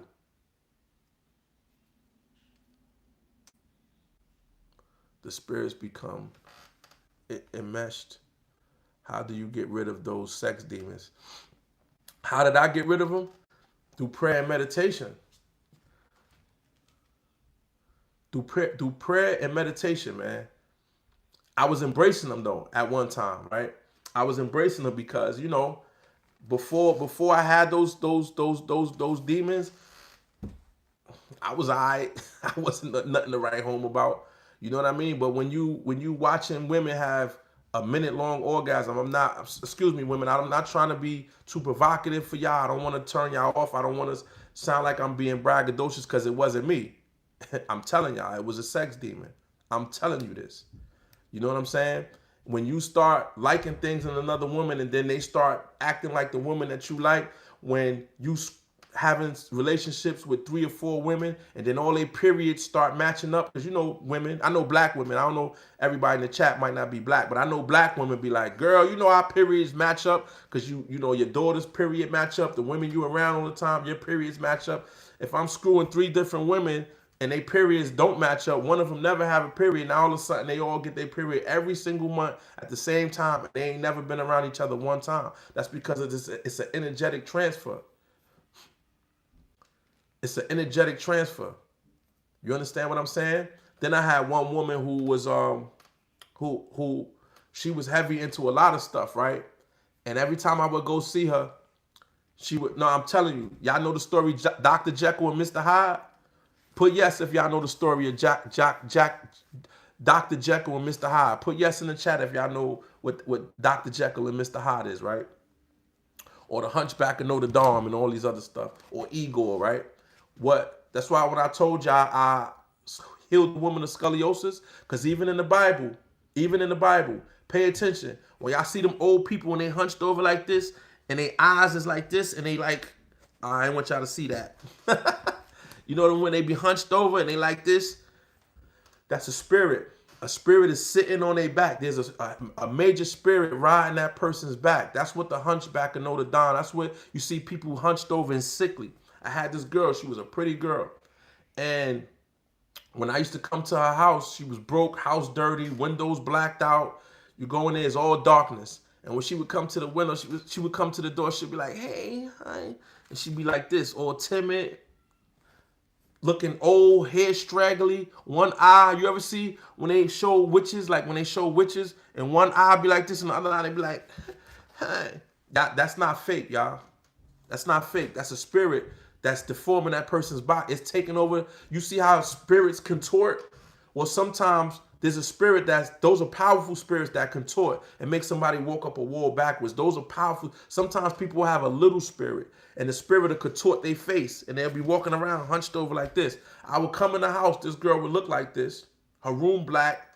We would have relations, and then after we have relations, I'm thinking I'm gonna just go there, hit it real quick, and run back outside to the streets, right? I have relations with this girl, and I'll be done. I'll be drained. I'm in the bed like this. I can't move. I can't go run to my money. I had 1,000 things to do today. Now I can't do nothing. She get up out the bed. She vibrant. Her hair fluffy now. She upright. She pretty again. She looked 20 years younger than when I came into this apartment. Now she rolling up the weed. She in there frying chicken. She got Mary J. Blige playing in the background. She just stole my energy. She took my energy. That day, I might have been praying and meditating, but here I go fornicating with a woman that's not my wife, right? I'm young. This is about 15 years ago. I'm fornicating with this woman that's not my wife. She took all my energy. Now I can't even move or get out the bed, y'all. I can't even get out the bed. She vibrant. Her skin look good. Her hair is bouncy. She upright. Both of her eyes is straight now. She done took all my energy. All my Christ energy. I done called Christ's name all morning. I've been praying all morning. You know, might have had a meditation. I might have been coming off a fast. And here she been in here in this darkness. The spirit had her down, bent up, decrepit where she can't move. And I came in and I fed that energy. I fed that entity. That's exactly what happened. That's exactly what happened, y'all. But we got to see these things, man. I'm not here to brag or sound like, you know, like something special, or you know what I mean, or tell these miraculous stories. I could sit here and make up a whole bunch of shit. I hung around with Dipset, so I could sit up here and tell you about Cameron, Jim Jones, going on tour, being around rappers, and I don't talk about that shit. If I wanted something to lie about and it sound good, I could talk about that shit. I got pictures. If I say Cam and Jimmy Jones and all, they go, oh yeah, we know Bucks. We know him. They know me when I was a gangster running around gang banging and shit like that. I ain't talking about that. So I'm just saying, if I wanted to lie and sound good, then why not talk about rappers and being around rappers and driving Rolls Royces and going to the Grammys and meeting Nicki Minaj? Why I should be talking about that? I've been on here with a lot of y'all. Been on here with me every day. Y'all ain't never heard me one time say none of that shit right there, right? Y'all ain't heard me say that because that shit ain't important. What I'm talking about right now is important. You understand what I'm saying? If I ain't telling you about smoking blunts with Nicki Minaj and hanging out with with Diddy, Russell Simmons brothers, Diggy Simmons and all that, if I'm not sitting here talking about that or lying about that, why would I sit here and lie about the things of God? Why would I do that? I ain't trying to stand if there's a gate of heaven or the halls of Amente or wherever my heart got to be weighed against a feather. I ain't trying to go up there and have to explain why I embellished or lied about Christ. I ain't gonna do that to y'all. Who's that? Who calling me Charlie? Who that in here? Oh, Nicholas. Yo, what's up, bro? Nicholas. Yo, what's up, bro? What's up with Nate, man? Where Nate at? What's a succubus? A succubus is a female sex demon. An incubus is a male sex demon, if I'm correct. Correct me if I'm wrong. I might have confused them. But an incubus, I believe, is a male, and a succubus is a female. These are sex demons. Those are sex demons. And then you have a spirit of Lilith. But they're not the only spirits that go bump in the night. They're not the only spirits that feed off of lust energy. The main one is adultery. And with adultery comes envy, jealousy. They come in pairs, y'all. They're legions. There might be a legion of demons under what we call adultery, what we know as adultery. It might be a whole legion under him or it. You understand what I'm saying? And I cancel that in the blood of Jesus, y'all. I'm just telling y'all real stuff. Energetical vampires, that's right. You don't even have to have sex with them. Yeah, they got those kinds too. See, this is what I like to, this is what I'm telling y'all. Oh, he in PA? He's still out in Harrisburg, huh? Tell Nate I said what up, man. But those energies, yeah, you don't have to have. See, this is what happens here. When we start talking about spirits, right? People want to put titles on everything. Oh, this is what a jinn is. Like, I get into it with Muslims all the time. They call everything a jinn, and that's it. That's all, right? And it's okay not to know the names. Everybody ain't got to know the names. Once you know there's an enemy, you don't need to know the name of your enemy. You understand what I'm saying? The Palestinians don't got to know the name of every soldier that the Israelis have, and vice versa. So you don't got to know all the names. But the only thing that I tell people is, when you become a spiritual detective, like I have, that's what the books do. They make you a spiritual detective. That when you don't have discernment, all you can do is look for the traits of these spirits, right? So when you become a spiritual detective, you start to realize that there's different traits. So for somebody to say, oh, a demon, right? Or let's just say, or a jinn, right? People think that that's it, right? They think that's it. Or when they say the devil, Satan, the devil, Lucifer, they think that this, that's the same entity. That's the same thing. All those different names is the same thing, but it ain't, man. You saying that it's just, oh, it's a demon or it's a devil. That's like me saying there's a bug in the room. Yo, there's a bug in my room. What kind of bug? How many kinds of bugs is there, y'all? How many kinds? Is it a spider? Is it an ant? What kind of bug is it? How many different species of spiders is it? How many different species of ants is it? Oh, it got wings. You know how many wing bugs it is?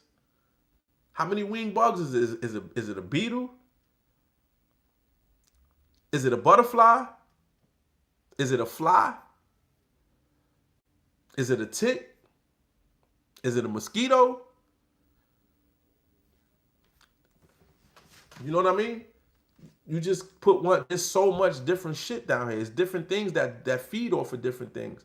You could just say like a fly. Some flies like shit. Some flies like dead carcasses. Some flies like both. Some flies like water. Some flies don't go on water. You understand what I'm saying? It's the same thing with spirits. There's some under your bed. There's some in your bed.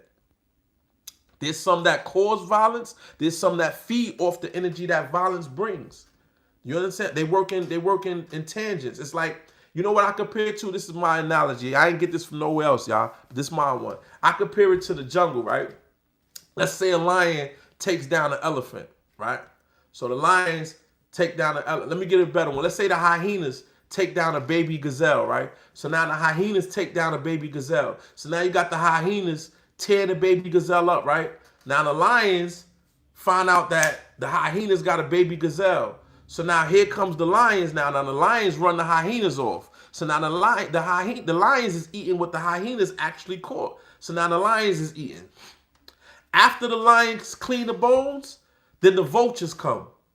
And the vultures pick at the little bit that's left off the vultures. Then after the vultures leave, them little blackbirds come. Now the little blackbirds is picking off the parasites that are now on the body. And then the worms come. And then after the parasites, after the worms, after the bones are completely clean, then decay starts and then the ground fed off of it. So all these different energies waited for their time to feed off of this one caucus. You're the caucus. That's what's going on. It's mad shit going on. Your thoughts don't be your own thoughts. The Quran say the whispers. Surah 114 speaks about the whispers. Sometimes the shit you be thinking, I ain't know, I should just quit this job. And you be waiting to go in there, and you be a part of you be wanting to go in and say, I quit. But you be like, nah, let's just wait. Just don't quit yet. No. But something like, man, just go ahead and quit. Just go ahead and quit. And you want that ain't nothing but a spirit. That ain't you. You know damn well you can't quit that job. You know damn well you can't quit that job. You know you can't. So I'm telling you to go in there and quit. That's a demon. And some of us do. Me, I was that nigga. I'll go in there and quit. And then after I quit, I'll be like, what the fuck? Why did I do? Now I gotta figure it out. now I gotta figure it out. Now you go home and your girl or your wife is like, yo, why you quit? Now you get in an argument with her. Now you mad at her because you know you did some dumb shit. That's another spirit. Feeding off y'all arguing. That's a whole nother one comes now. One started the trouble. Now one want to feed off the trouble. Now one wants somebody to get unalive or hurt or beat up or bloodshed because they feed off of blood. That's why all these sacrifices in the Bible, that ain't the Most High. Y'all I love my Christians and all of that, but y'all know I say the blood of Jesus, but that's not the all in all with them animal sacrifices. That's other shit. We'll get into that sometime later. You know what I'm saying? We'll get into that sometime later. But that's how I go. That ain't nothing but a spirit. We got to have discernment. Even if you don't have, everybody don't have spiritual. It takes a lot of praying and meditating to get spiritual discernment. I don't even got it all the time.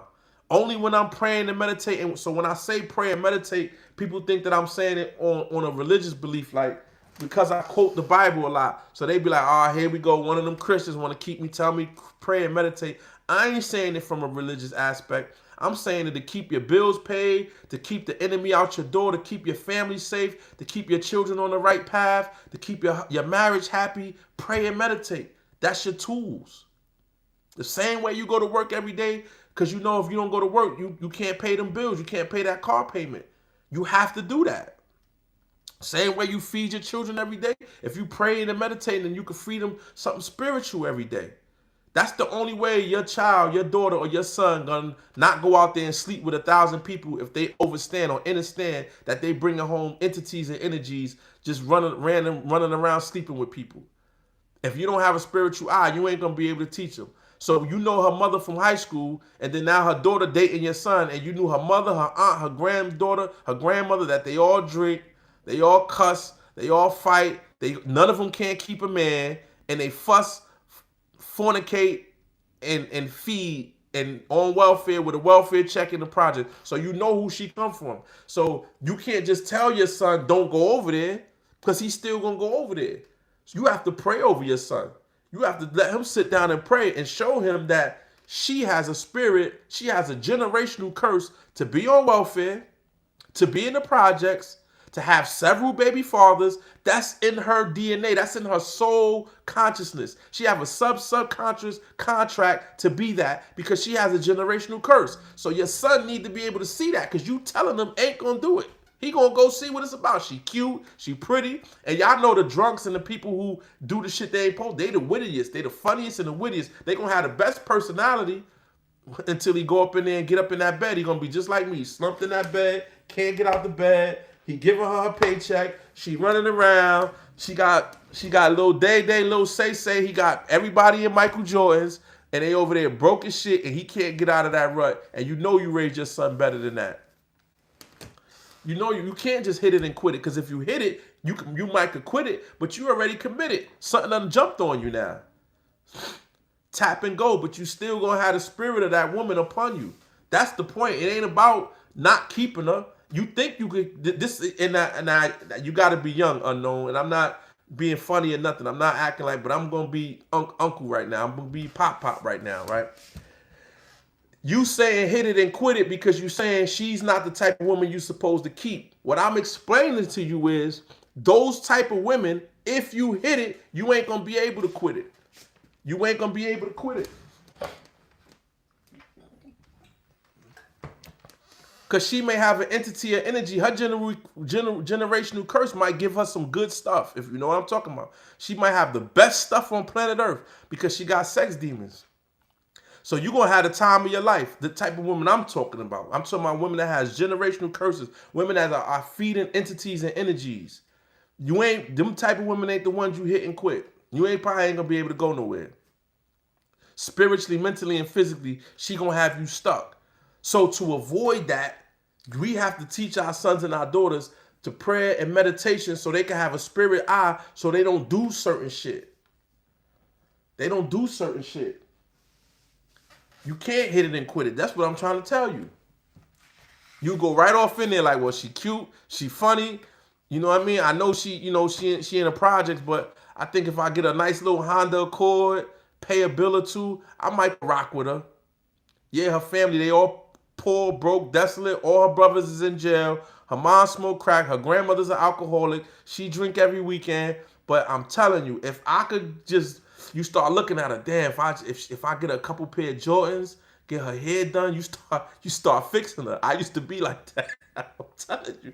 You start dressing her up. You're like, damn, if I just get her hair done, you ain't seeing none of the spiritual shit and the generational curses on this woman. You see it, but you don't see it. You think she gonna be different. You think she gonna, all her aunts, her mom, they all smoke crack, grandmama drunk, they totally dysfunctional. But you just looking at her like, damn, I could clean her up. She cute, man, I could clean her up. Don't do it. Do not do it. Do not do it. You be in there 30 years later trying to figure out you done been spun for 30 whole years straight. Don't have a baby by. Oh man, because little Daquan, he gonna be twisted. I'm telling you. Because now he got them. Now he got them, and you come from a lineage of righteousness, but because your mother, your father don't have a spiritual eye, and they're not protecting you spiritually. Yeah, physically they got an AR-15. Y'all got a little cane Corso out front. You know what I'm saying? You know what I mean? They take care of you and all of that, but spiritually they leaving you out there to the wolves. That's all I'm here for, man. Is to help and give some of us a spiritual eye, or just to sharpen the steel of us who know we're at war, who understand what Ephesians, the 6th chapter, verse 10 through 17 is about. We ain't at war with flesh and blood. That ain't my war. That ain't my war. I appreciate y'all. We spiritual beings having a physical experience, man. We spiritual beings having a physical experience, y'all.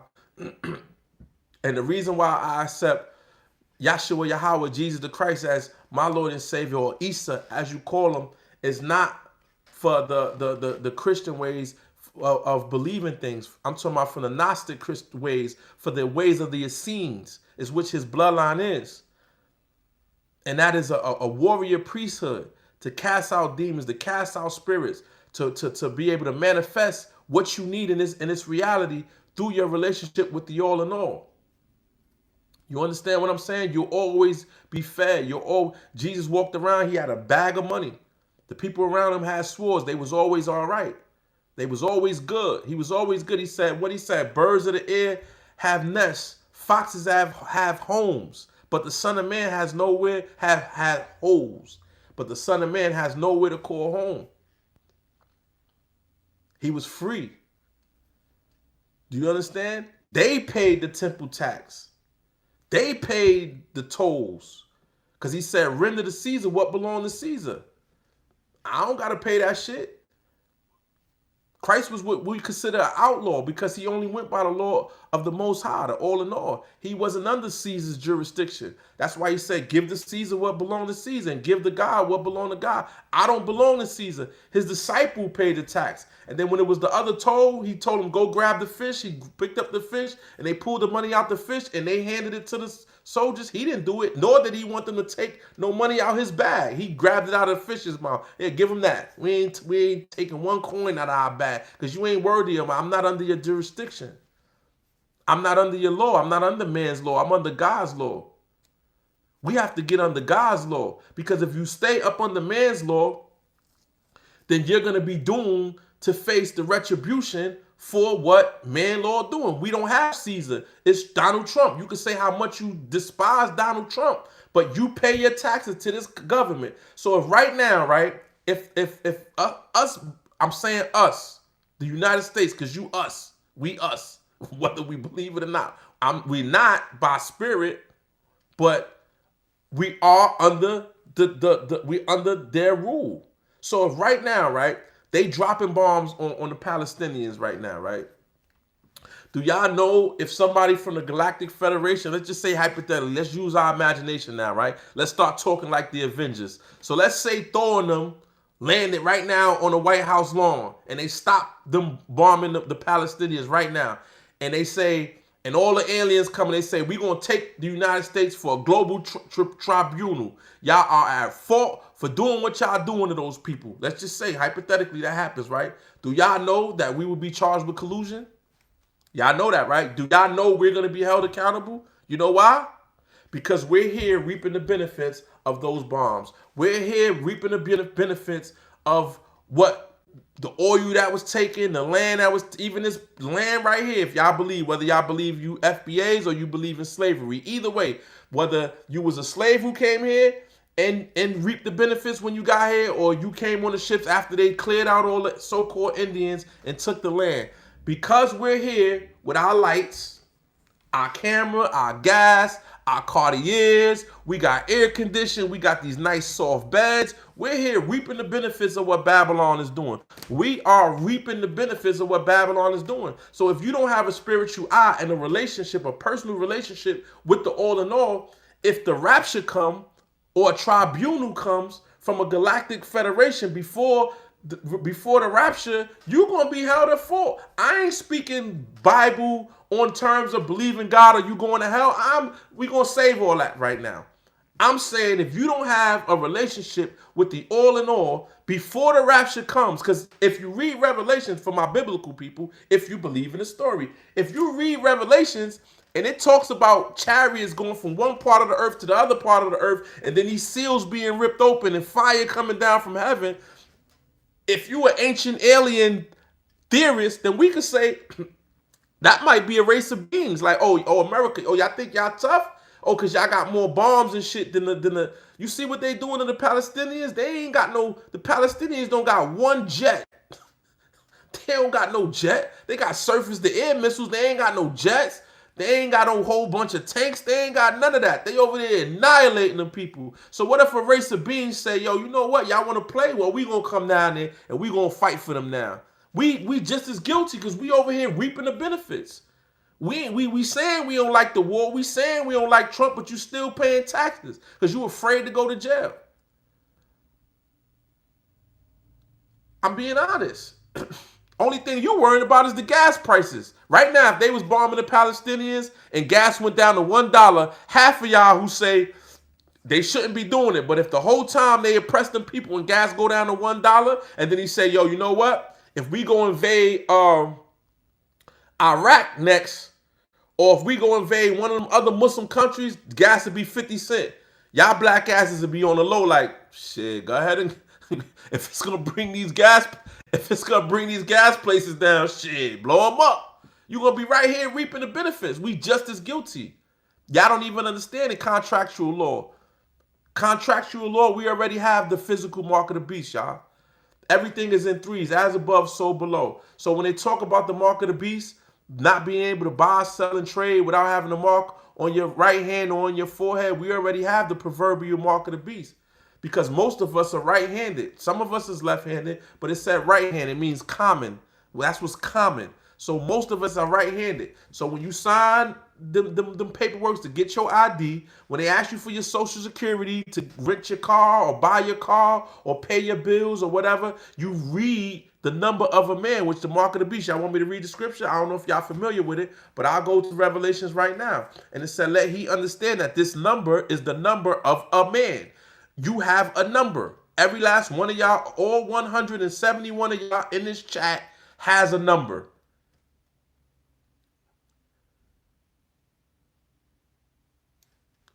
There's more than one mark of the beast. I don't want to get into a religious or a dogma back and forth. I don't like to do it, but I'm telling y'all, that mark that they talking about in the Bible, that's going to be the mark to weed out the who's and the what's. But they copy everything in spirit. So we already have a physical mark of the beast, which is your social security number that's on your head, because your frontal lobe is how you remember your social security number. Every time you go buy something, they act not buy. Y'all know what I mean. You don't got to use your social security number in the store. But when you're going to get a car, you're going to get a new credit card, you're trying to get a loan, you're trying to get the deeds to that house, anything of significance, you got to up that social security number. If you don't got it, you ain't getting what they asking you for. And then you're going to need that ID. And you need that social security number to get that ID. And that ID is what makes you trade now. Now they putting a star on it, a 5-point star on it. And if you don't got that star on it, you can't what? Travel. If you don't got that star on it, you can't travel. If you don't got your ID, period, you can't travel. It's the shit it said in the market. It said in the Bible. You got to remember, y'all, when they wrote this, you didn't need a social security number. People didn't have numbers, y'all.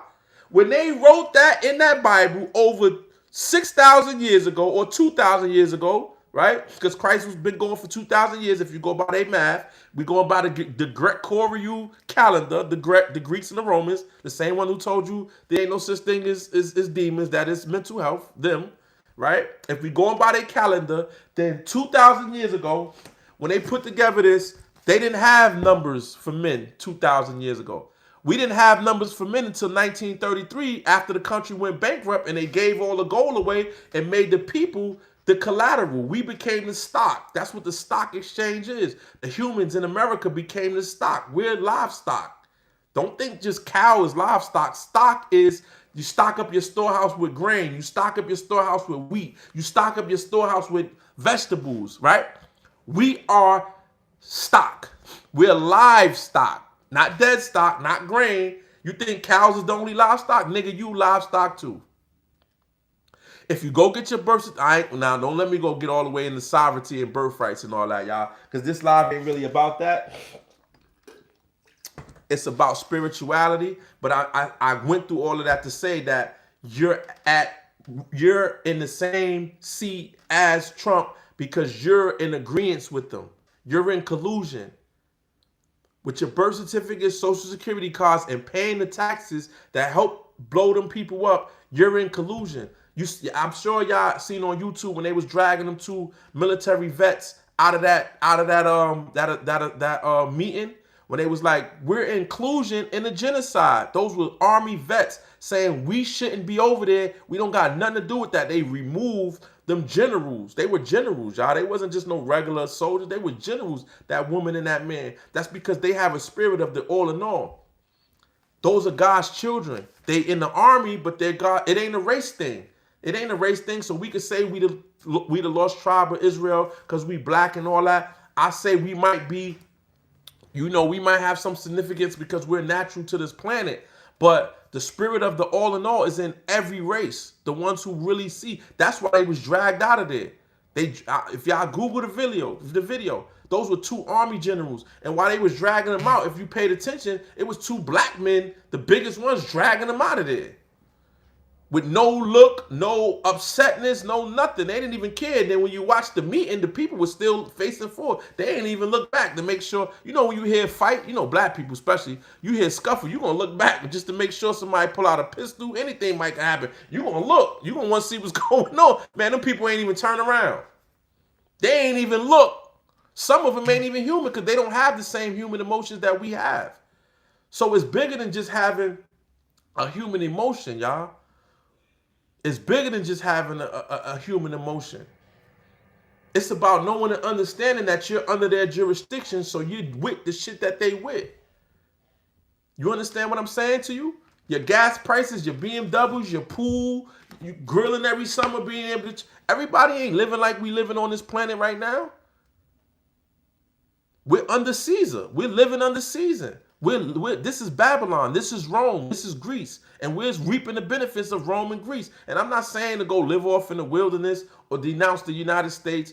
I'm just saying on a spiritual level, on a soul consciousness level, we have to do more to build our relationship with the all in all. And we have to do more to spread more love and shit down here, because when the lights do go off, and nobody comes to rescue us, United States of America, when nobody comes to rescue us Americans, it's because, you know, when somebody doing good and everybody hate the person that's doing good, and then finally he start doing bad, and they be like, yes, that's going to be us. When our time comes and this falls, because they all fall. If we're here in our lifetime, and I believe it's going to be in our lifetime, when this thing falls, if we don't have a personal relationship with the all in all, and we don't know how to fast, pray, meditate, heal ourselves of cancer, heal ourselves of hunger, pain, if we don't learn how to deny this flesh, we're not going to be prepared for what's going to go on here, y'all. I ain't on no doomsday preparing shit. I'm just trying to show y'all spiritually who we are. That's it. Hebrews 10:25, Zephaniah, Black's Law Dictionary for the Black's Law. Okay, Wonder. The only thing I don't have is a Black's Law Dictionary. I do need one, but I know where you're going with it. I know where you're going with it. Yeah, we're under their jurisdiction, y'all. We under their jurisdiction, y'all. We're under their jurisdiction.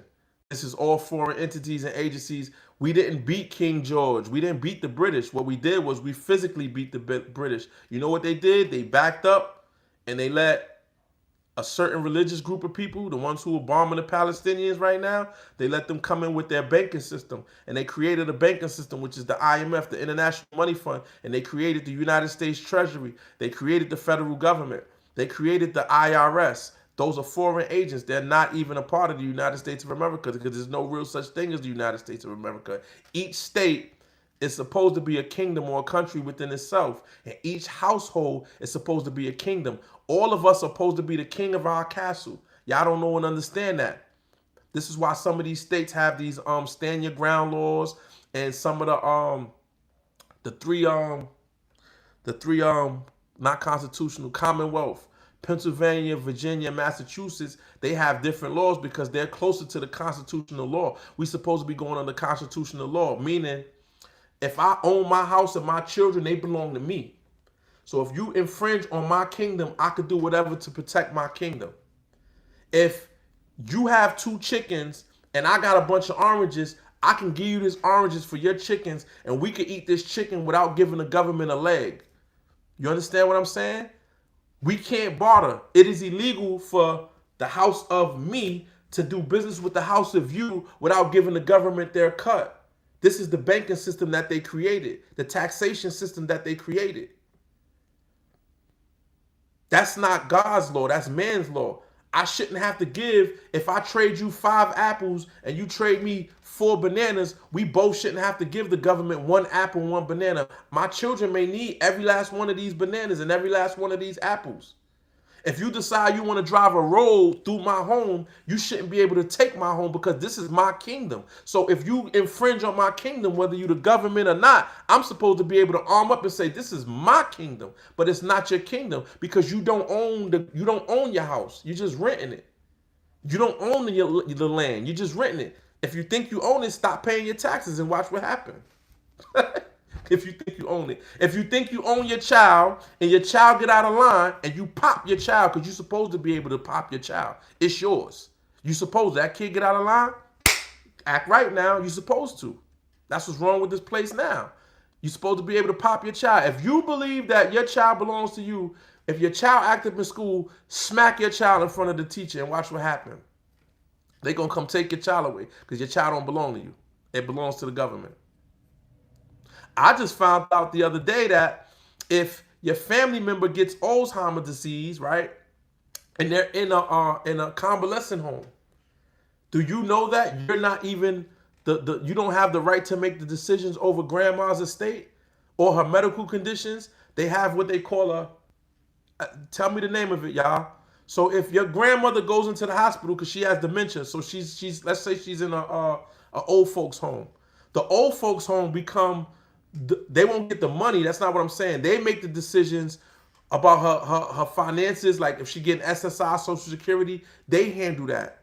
You have to go to court in order to see if you're fit enough or you're allowed to handle that. I was with a woman the other day and she was going to court about it, and they told her no, that the about her own mother. And then her daughter went, they told her no, that the convalescent home was in charge of her estate and everything she had going on. How can you tell somebody what to do with their matriarch? I knew about the kids. I knew that already.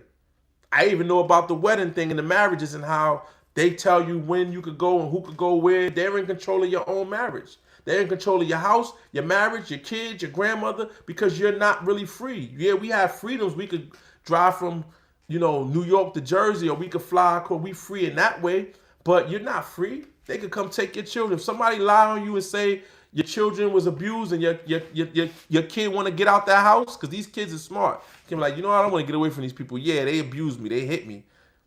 They out of there. They taking that kid from you. Ain't nothing you can do about it. Because the kid don't belong to you. You signed the kid over to the state. And I'm saying kid, I don't even mean this. I like to say children, but because kids are baby goats. Kids are sacrifices. You never hear somebody say, them goddamn children. They say kids. Them goddamn kids. I'm sick of these kids. Because a kid is property. A kid is a sacrifice. A child is a lineage. You have children. You are a child of whatever your father was. That is kingdom talk. Kids is governmental ownership talk. We gotta learn our wording too. We talk about spells and grand rising and all that. Y'all say a lot of spells. People like, yo, grand rising, don't say good morning, but you call your children kids. I'm just saying. We could go down that rabbit hole, y'all. Something so they can't touch the estate. My grandmother did it. See a lawyer before it's too late. Yeah, they got, also, you could put things into a trust too. Or you could just go down the rabbit hole of declaring your nationality. Declare your nationality, whatever that may be, or become sovereign, or operate as a U-Bot. There's different things you could do. But guess what? If I was to do that, I wouldn't even be able to tell y'all this on here. Because once somebody learns this knowledge and be able to operate without a social security, a birth certificate, and pay taxes, because there's people who do that here on this planet, in America. But those who do, a part of their being out of the jurisdiction is not being able to tell y'all this. If I did that and I was up here saying it, they could hold me off to court to a tribunal and say that I'm, basically an enemy of the state. Real talk. I've watched people walk out of court. I've seen people get let out of prison. And I'm not want to go all the way into the conspiracy and rabbit hole of all of that. The only thing I'm doing here is just showing y'all how spiritually, on the subconscious soul level, you are in bed and you in contract with Babylon. So when the Bible say come up out of Babylon, it's letting you know, because when judgment comes, you're going to be a part of your indictment. When they weigh your heart, when your heart is weighed on that scale against a feather, your heart can't be as light as a feather, because you reap the benefits of the things that your country is doing. Whether you knew it or not, you got to understand, ignorance of the law doesn't excuse you of the law. Right or wrong. If you move to Nebraska and they say jaywalking is a $500 fine, you can't tell a cop when he give you the fine, oh, I didn't know. You supposed to knew. Right? Speeding tickets is different because the signs say this type of speed. But I'm saying something as simple as, there's places where you can't kiss in public. So you kiss your girl in public and you in bumfuck Nebraska and they like, hey, $500 fine. Well, I'm from New York. I ain't know you can't kiss in public. Ignorance of the law is not an exception.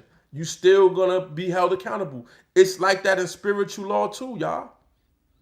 You can't say you ain't know. You supposed to know.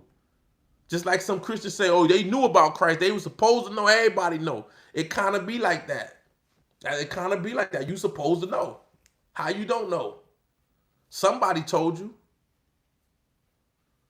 Somebody told you. I'm telling you today. Y'all go back to your everyday life. You know what I mean? But I'm in the process doing what I need to do, y'all. I am. I'm not gonna lie to you. I'm removing myself from under their jurisdiction because I don't agree with my taxpayers' dollars blowing up them people over there. I don't agree with somebody sneaking across the border. I'm not saying that they should or should not be here, but somebody sneak across the border. They living in New York in $300 a week hotels. I was homeless last year. Oh, the year before last, excuse me. The year before last, I was homeless. I was working 70 hours a week and I was homeless. Somebody was sneaking across the border and was living in a $300 hotel in New York City, right? Because before I went homeless, I was making so much money that I couldn't get food stamps. But somebody snuck across the border, was getting $400 in food stamps and living in a hotel room and getting Uber money all over New York City when Joe Biden was in power. And I was just sitting here working, busting my ass, working 70 hours a week. And because my credit wasn't good enough, I couldn't find a place to stay. But somebody snuck across the border and was able to get that money. Joe Biden them gave what's their name? What's the ones who Russia was beefing with? Yeah, I knew them too. Gave them $300 billion of our tax. No, 300 million was it? Yeah, $300 million of our tax money they gave to them people over there. My tax money. Nah, I'm not Ukraine. Yeah, that's what I mean. Ukraine. We ain't had no say so in that. You know how much shit we need in the Bronx? You just gave them that money like that? You know how much shit we need in the Bronx? Y'all know how much one of them bombs cost? Somebody said one of them bombs is like $20,000, $20,000 bomb, and they just bombing away. You know how much we could have did with that money? What the hell we got to do with what Israel got going on with them? I'm saying because we here. You know what I'm saying? I ain't with all of that, and I'm not political, so I don't want to go back and forth with what Obama did, what Trump did. I'm not, just because I'm black, I don't believe Obama was my president. Obama is them. He's they. When they say they, you know how people be like, they did this, or they done raised the tax price again, or he's the they. He just a nigga in color. He ain't no different from none of them. We keep thinking this color thing. Obama should have showed you that color don't mean nothing. He should have shown, but black people Kamala, we wanted the sister. She ain't no more of a sister than Ivanka Trump or his wife. She ain't your sister. You think that lady your sister? You think she got the same blood as you? You think she see you as family? You think she see you as her brother or sister? Is that what y'all think? And I'm not saying that because she got a white man. I'm just saying whatever they're upon, they're upon. They're there for what they there for. I don't believe in a Democrat. I got friends, they be so conscious, but they be so Democrat or Republican. If you really conscious, then you know it don't matter who's in office. They're not in office for you.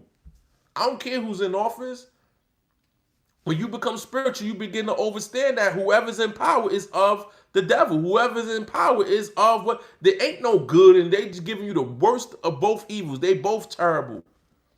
Both of them, all of them. They all know sovereign law. Every person who runs for president know that you don't have to pay taxes and you don't have to have this birth certificate, social security, that you don't have to give up your kids, that they can't take your kids, take your land, take your property, or take your car. They all know that. And not near one of them get up there and say, I'm going to abolish this taxation and we're only going to tax a certain amount for the things we need, because they could put a little tax. They tax the tax of the tax. They could put the smallest tax of us in this country will run just as fine. When we got wars that don't have nothing to do with us, that cost billions of dollars, that let you know they overtaxing us. They got too much money to do a bunch of nothing. They don't need all that money. You think they need to take all the money they take out your check? They could tax all of us $10. Every American here, they could tax us $10 off every check, and this country will run just as fine. Why? Because the state's still taxing you. The tolls and the water and all of this. The state already tearing you up anyway. The state could take $10 and the government could take $10 and this country will run just as fine. And guess what? They wouldn't have money to drop a $20,000 bomb 1,000 times on some people that don't got shit to do with us. Or give another country $300,000. Or decide to send some shit up in space that has nothing to do with nothing. I'm going to show y'all something else, too. I was in the witness protection program, right? I was in the witness protection. I speak to people in the witness protection. I'm going to tell y'all part of y'all tax money that y'all don't know. I know y'all probably, a lot of y'all don't know this. Do y'all know a person in the witness protection, a single male who gets out of federal custody, who's in the witness protection, do you know that your tax dollars pays that man $4,500 a month? Do you know that your tax dollars will buy his wife new titties? Do you know if I stayed in the witness protection program, I could have told the agents, I could have said, look, the gang members for them 17 homicides that I gave up information about, they recognize me. They call me Bucky, and they do call me Bucky. They call me Bucky because of this buck teeth. Can y'all get me some brand new teeth? They would have got me brand new teeth because you could change 4 points of your ID. I would like new teeth, and they know I got this big ass nose. Can y'all shrink this nose down? And my wife, they know she got some abnormal sized titties. We used to call her TT. They call her TT in the neighborhood. So I think y'all need to shrink her titties down a little bit. My wife would have got new titties. I'd have got a new teeth, new nose, and a single male get $4,500. If my wife would have came, it'd have been $5,500. If her daughter would have came, our daughter would have came, it would have been $6,500. So I would have been getting $6,500 a month for a minimum of 2.5 years. They would have brought me a vehicle from $10,000 to $20,000 outright cash and paid my insurance for the whole 2 years, so I don't have no bills, and I could have went to anywhere in the United States of America and lived off of $6,500 to $5,000 per month with a car and a vehicle and health insurance on your tax dollars, because I was a criminal that was down with a criminal organization. That's just one of the things that y'all tax dollars go to, that I'm sure the world would be appalled if y'all knew which your tax money goes to. Yeah. A person can get out of jail and make $70,000 a year off the government free of charge with a vehicle, rent, and everything paid for 2 years as they get on their feet. This is crazy. Snitches aren't criminals? I beg to differ. I'm not. I'm a snitch, but I'm not a criminal because I changed my life.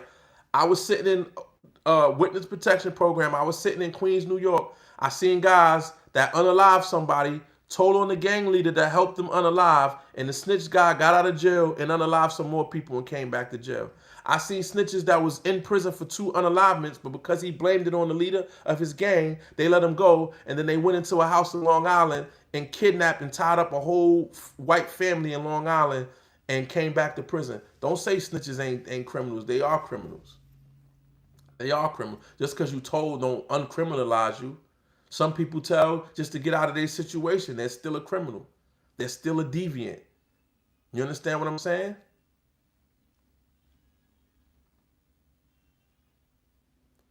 We should tell on all criminals. I'm just telling y'all what they do with your tax dollars. I'm just telling you. They do anything with your money. They do whatever they want with it. And we have no control, little to no control over what they do with our tax money. It ain't yours, it's theirs anyway. Telling on the government you're crazy. Brother, why us though? What do you mean why us? Meaning what? Who's in the picture? That's the guy who unalived 8 of his children. Because those buck teeth is a first-degree felony. Oh, man. I just had somebody compliment me and say they didn't know my teeth was buck. And then you come right up in here and just talk about my buck teeth. But I like the trolls, man. I appreciate it. I haven't had trolls in a while. All y'all who've been with me for a while, y'all probably saying that. I ain't really had too many trolls. That's him in high school. Whether it is or whether it ain't, look at them eyes. Look at them eyes, y'all. That ain't nothing but a demon, man. This not it. This can't be life, bro. Why us? Oh, because we chose to come down here, man. Military killer. Yeah, he could have been. I'm saying it's a spiritual thing because he was, bouncing back and forth between 2 women. And I believe the spirit of adultery finally caught up with him. That's why he was running to the church. Or it could be MK Ultra. It could be MK Ultra. They could have mind programmed him to do that just to enact a law. It could be a silent weapons for quiet wars. Oh, Deuteronomy 28. Yeah, that's when when the children of Israel was forced into the diaspora, where it says we'd be forced to spread to all four corners of the earth. We would work the vineyard, but never taste the grape. For the dogs would eat what fall from the table before us. And even if we was taken in ships back to where we came, there would be no one to buy us. We would know each other as brothers. Deuteronomy 28 is a powerful scripture because that all of that actually happened. All of that actually happened, man. Yeah, yes, wonder. That's why us. Yeah, that is why us. That is why us. That's why. It's the curse. We chose other gods, and before we even chose other gods, we made a conscious decision on a subconscious soul level to come down here and play. We wanted to come down here. Who is this guy? My name is Soul, man. My name is Soul. In the chat, you may hear some people call me Bucks. You may hear some people call me Chuck. You may hear some people call me Charlie, from whatever stage in my life that they know me of. But my name is Soul, though. I go by Soul, man. Soul L, the soul of God, man, a lofty one. A lofty one. But this is why. Deuteronomy 28. We was put under a curse because of the things we was doing, right? But deeper than that, when you come down here into matter and you decide that you want to take on an avatar or you want to live down here, then you're gonna have the repercussions of being down here. You wanna have fun. That's what we came out here for. You want to eat chocolate cake, you got to deal with the calories that come with it. Not you, the guy you're talking about. Oh, this guy. That guy was he unalived 8 of his children. You see it on the news in Freeport, Louisiana. He unalived 8 of his children. All the spiritual talk, bringing random white people. Bringing random white people. I don't got nothing against white people, man. White people, I got something. I have more against black people who are selling drugs in our community. Black people who are oppressing our children. The black people, we lost 5 kids in New York City this year already. Might be more. But we lost 5 children under the age of 17 in New York City alone. Right here in New York City. Not one white person unalived them 5 children. Not one white person. The other person who unalived them 5 children were people of color. Black and Hispanic people. Killing black and Hispanic people. So I don't have no gripes against no white folks. I have gripes against the parents of these children who couldn't pray over their children and couldn't pull a spirit of hip hop and drill music, who couldn't take hold of their children, who let them children play on these video games where Avatar is constantly unaliving another Avatar. It's desensitizing our children. We think the video games is just as bad as the hip hop music in the movies. It's just as bad. A kid will sit there and play these video games all day, blowing people's brains out. It's desensitizing them to seeing brains and blood spill. And this kid, 17-year-old kid, walked up to another 15-year-old kid in Queens and shot him in his head, man. That ain't got nothing to do with white folk. We gonna blame the white folk for making the video game, or we gonna blame the parent for allowing the child to play that video game? Who we gonna blame?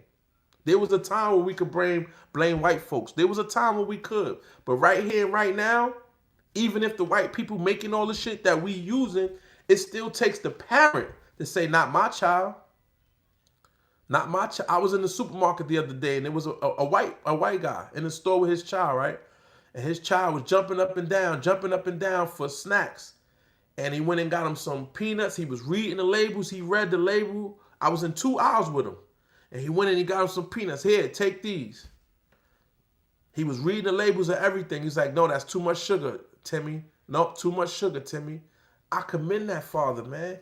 I commend him. And I'm not saying y'all wrong or demonized for letting your kids eat all the fruit roll-ups and all the Doritos and all of that. Because sometimes, you gotta let them be a kid, man. But I watched this parent. And the reason why his son probably was all right with the peanuts is because the peanuts is better than all of the vegetables he be making me eat. All right, I got a treat in a peanut, or I got a treat in an orange or an apple.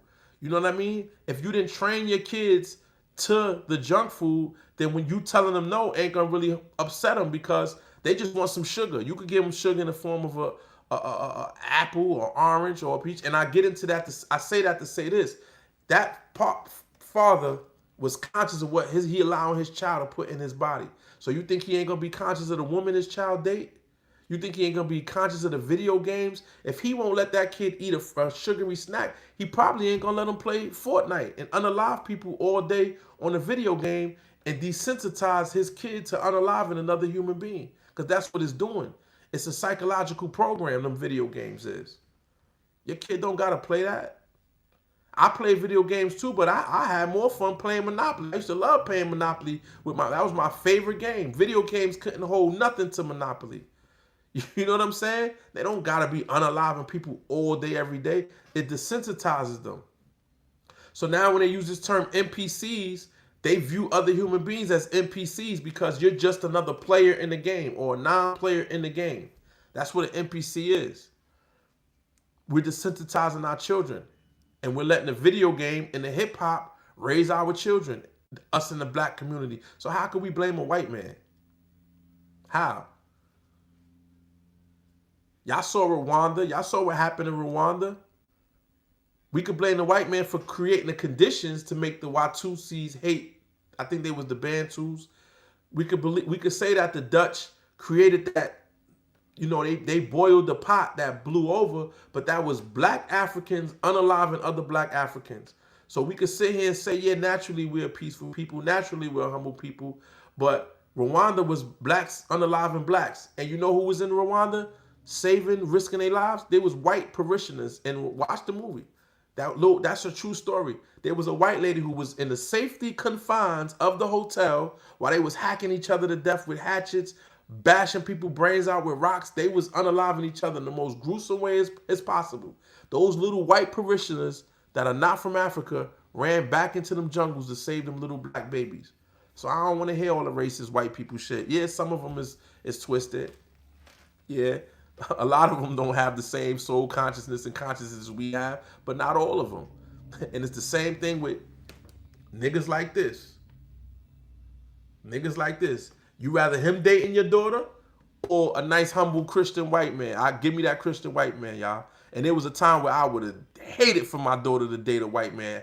I would have been like, don't bring him. He can't use our condom. Don't bring him home. My daughter brought home a white man. I would have been appalled. I would have been upset. This might have been only 15 years ago. But now, when you got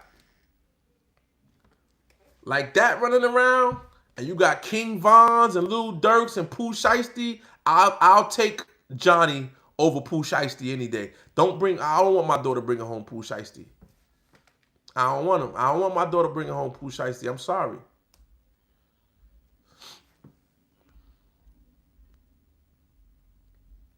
History of violence.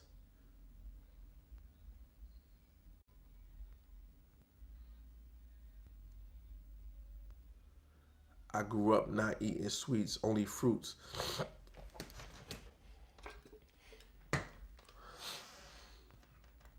Yeah, we're poisoning ourselves, man. Physically, mentally, and spiritually. The things we eat, the things we ingest to eat, the things we ingest with our eyes, the things we listen to, some of the people we fornicate with, we're poisoning ourselves. This is why this country leads the world in cancer, divorce, gun violence. We lead the planet in everything bad. We consume the most of everything. We waste the most of everything. We live the shortest. We have one of the shortest, like other than the Islamic countries where they're unaliving people for religious beliefs. But what we call the free world, right? The Western Hemisphere free world, we check out the quickest. We eat shit that's not even allowed. You know, Doritos and Mountain Dew is not even allowed in certain parts of Europe. They don't even feed their people that kind of poison. They don't even feed. It's because of what I was telling y'all yesterday in the live. For those of y'all who wasn't here, it's about the FDA and how the FDA allow you to consume a poison. And some of these things that turn into ethanol when they mix with your stomach acids, ethanol is a poison. It's for gasoline, jet fuel, alcohol, ethanol. Ethanol, a lot of the stuff we ingest turns to ethanol when it's in our body, but because we're not ingesting, if you ingest raw ethanol, then it's a poison. They can't feed you that. But because it's not ethanol, because it doesn't turn into that until it reaches your digestive system and your stomach acids, they're saying, well, it's not a poison when you ate it. It becomes a poison, and that's okay. And now when I tell people about, aspartame and NutraSweet and all these things, and people, oh, it's all right.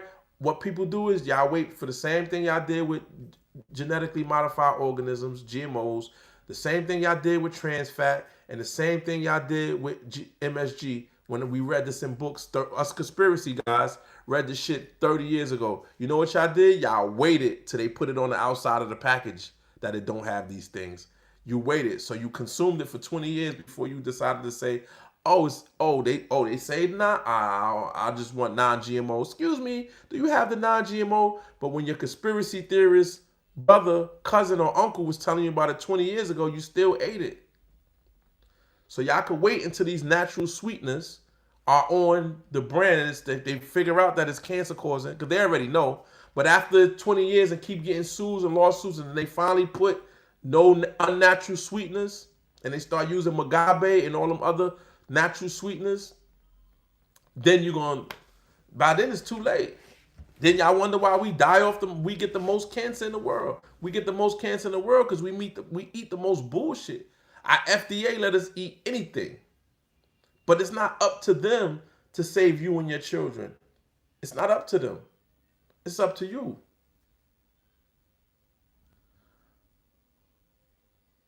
Oh my God. Coca-Cola.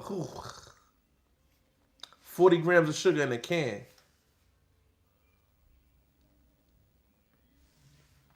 Coca-Cola's us. I didn't drink soda because when I was young, I was real fat and it instantly gave me heartburn. And if y'all ever hear about my grandmother, I always talk about this lady. She would buy us juice. She would go shopping every other week. It was 5 boys in the house, sometimes 6 boys in the house. So she would buy us juice, sodas, and all that. But, with 6 boys, that shit don't last. She would go shopping every 2 weeks.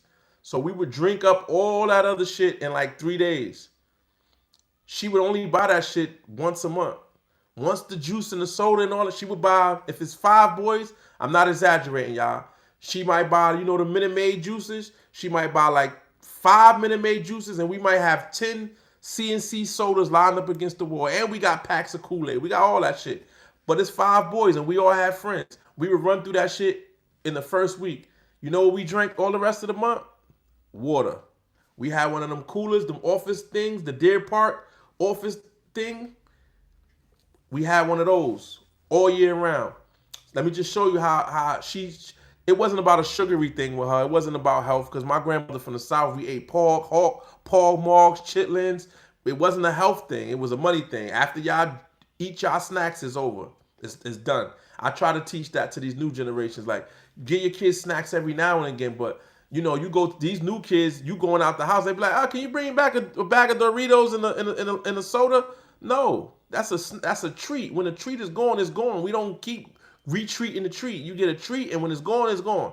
But the one thing that I realized with her, right, now that we're grown and I see all my brothers and sisters, guess what, y'all? They all drink water all day, every day. And it's even in our DNA. The children, my nieces and nephews, we're all water babies. Why? Because our grandmother didn't allow us to drink juice all day, every day. When it ran out, it was over. She'd go shopping twice a week, every other week. But she would get the juice and the snacks and the treats. She would get that in the beginning of the month.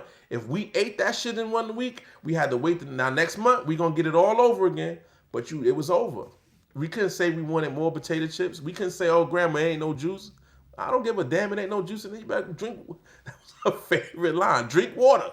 I'm thirsty. Go drink water. These kids, man,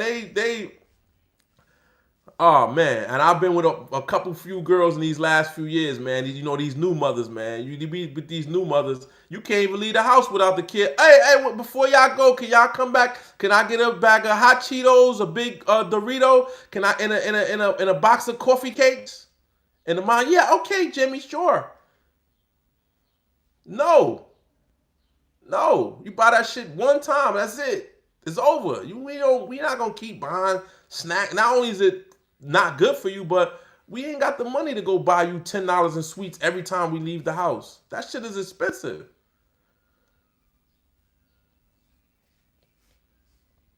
Yeah, I'm being honest. That shit is expensive. They overcharging you for some shit the kids shouldn't be eating anyway. You shouldn't even be eating that shit. Sometimes I wish I could go. I love my children. I got some good children, y'all, but I've been in prison a lot. But man, the only thing I regret about going to prison is not being there to be over my children and to raise them on water, to raise them on fruits, to raise them on vegetables. Because your kid is what you put into it. That kid is what you put into it. Especially if you have a relationship with the all and you praying and you meditating. You got so much help when you doing that. When you praying over your child and you teaching your child, I'm not talking about the Bible. These kids don't want to hear the Bible. They don't want to hear Islam. They don't want to hear religion. They don't want to hear it. I'm not saying that it's bad to teach them because you're supposed to.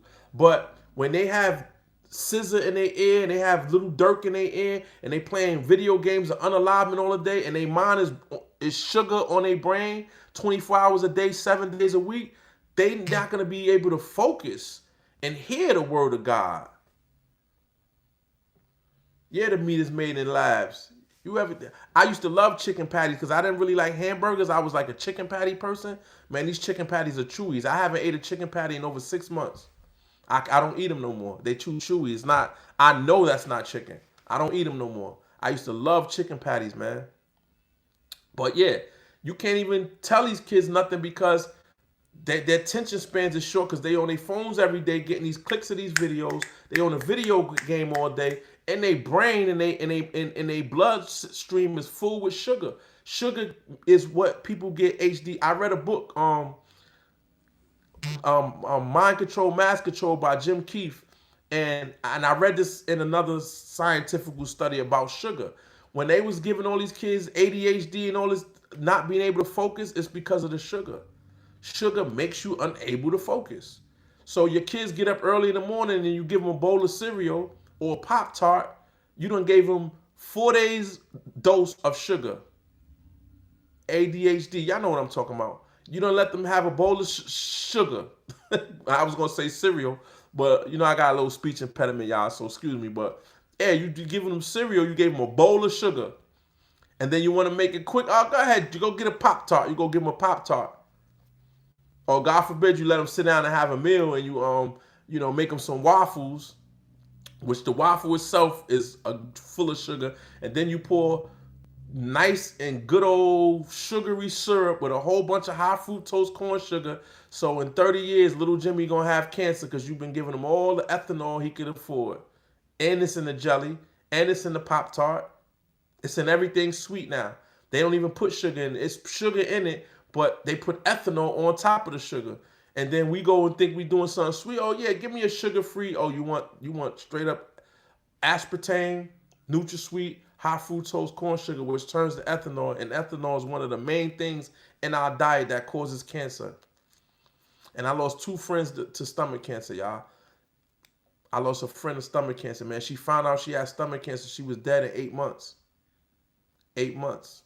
Didn't smoke, didn't drink, didn't do nothing but work, take care of her son, one of the beautifulest souls you ever meet, and got taken out by stomach cancer because of the things she ate. Wasn't smoking, wasn't drinking, wasn't fornicating, wasn't nothing but food. Took her straight out, y'all.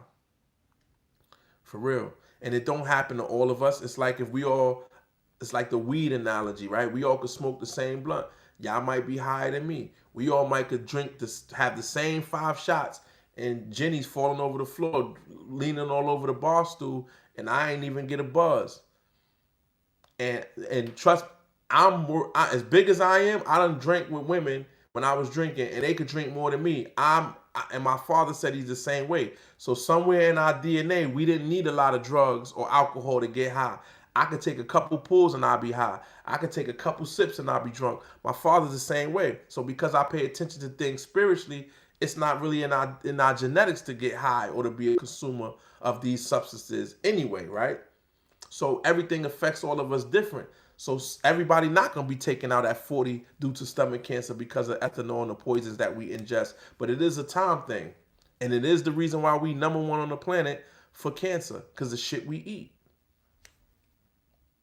These kids grew up to be aged kids, aka young adults that don't grow up mentally and spiritually and emotionally. They don't. They don't.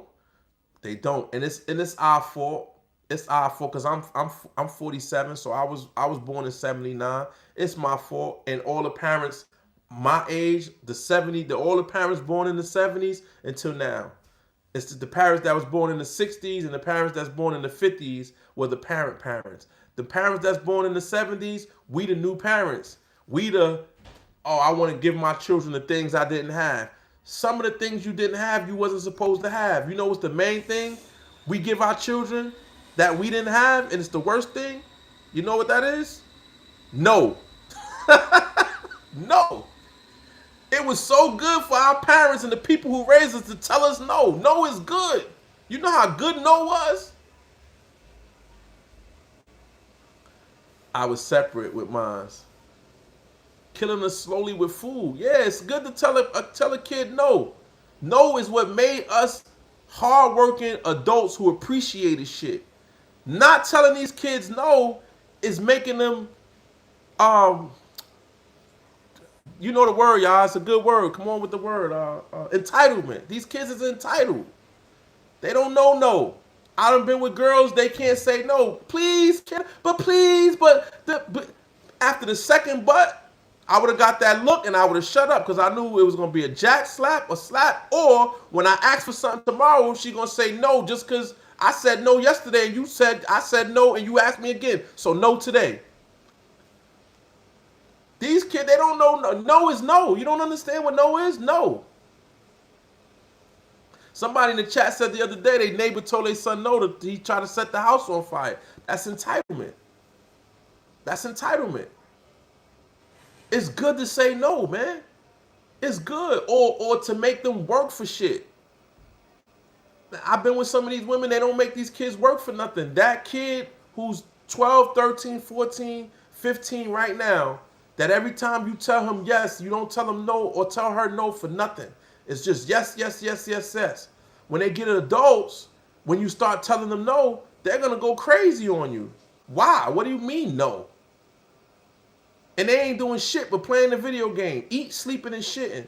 They don't even got to clean. New kids don't even got to clean up. They don't got no chores. They don't got no responsibilities.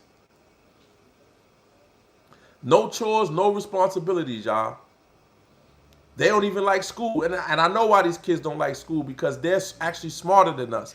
They're not, how do I say it? They're not as worldly as us, but technological and understanding shit. They know a lot more than we know. A lot of these kids have old souls. But that's why they have a double dose of ignorance in the music, in the food, in the video games, and in the home. They have a double dose of ignorance because these kids be able to walk on water and walk through walls. These kids are kids that have the imagination to pull cancer up out of us. They're not the technical kids like we were. They're not the worldly kids that we were. They actually are they're different from us, but they have way more distractions than us.